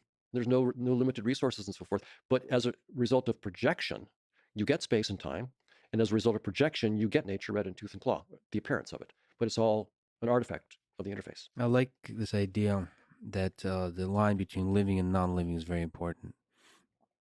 Because that's a thing that would emerge before you have evolution, the idea of death. So that seems to be an important component of natural selection. If that emerged, because that's also, asking the question, I guess, that I ask, where do fitness functions come from? That's like asking the old meaning of life question, right? Is what's the why? Why? And one of the big underlying whys, okay, you can start with evolution on Earth, but without life and death, without the line between the living and the dead, you don't have evolution. So what if underneath it, there's no such thing as the living and the dead? There's no, like this concept of an organism, period. There's a living organism that's defined by a volume in space-time that somehow interacts, that over time maintains its integrity somehow. It has some kind of history. It has a wall of some kind. The outside world, the environment, and then inside there's an organism. Mm-hmm. So you're defining an organism, and also you define that organism by the fact that it can move, and it can become alive, which you kind of think of as moving, combined with the fact that it's keeping itself separate from the environment, so you can point out that thing is living, and then it can also die. That seems to be all very powerful components of space-time that enable you to have something like natural selection and evolution. Well, and there's a lot of interesting work, some of it by collaborators of Carl Friston and others, where they have Bayes-net kind of stuff that they build on, and the notion of a Markov blanket. So you have some states within this network that are inside the blanket, then you have the blanket, and then the states outside the blanket. And the states inside this Markov blanket are conditionally independent of the states outside the blanket, conditioned on the blanket. And what they're looking at is that the dynamics inside of the states inside the Markov blanket seem to be trying to estimate properties of the outside and react to them in a way. So it seems like you're doing probabilistic inferences in ways that might be able to keep you alive. So there's interesting work going on in that direction. But what I'm saying is something slightly different, and that is, like when I look at you, all I see is skin, hair, and eyes, right? That's all I see. Mm-hmm.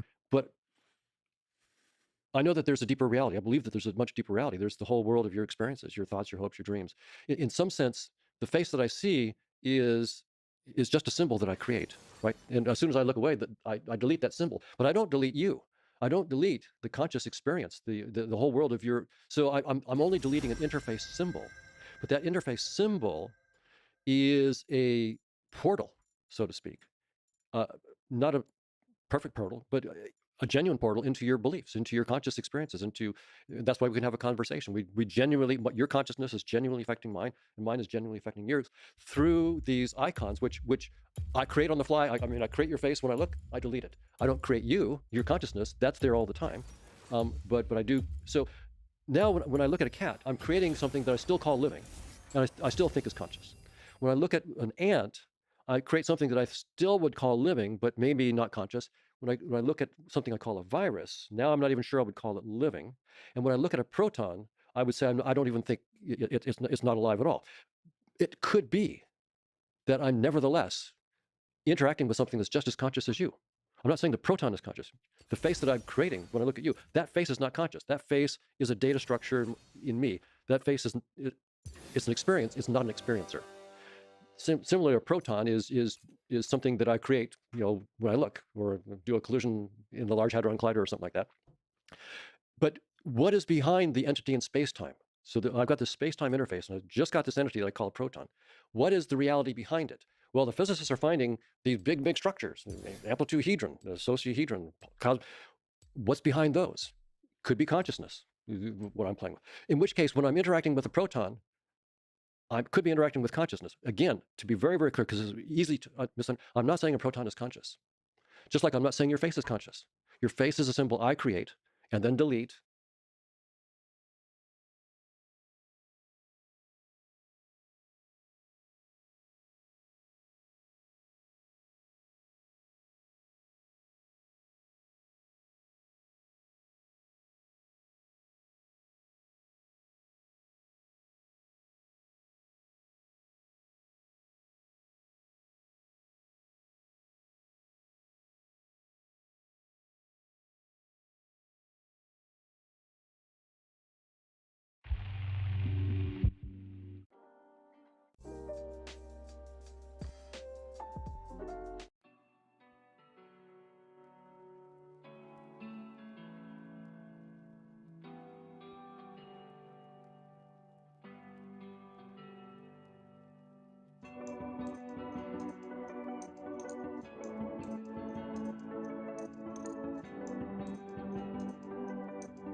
Your team has destroyed a turret.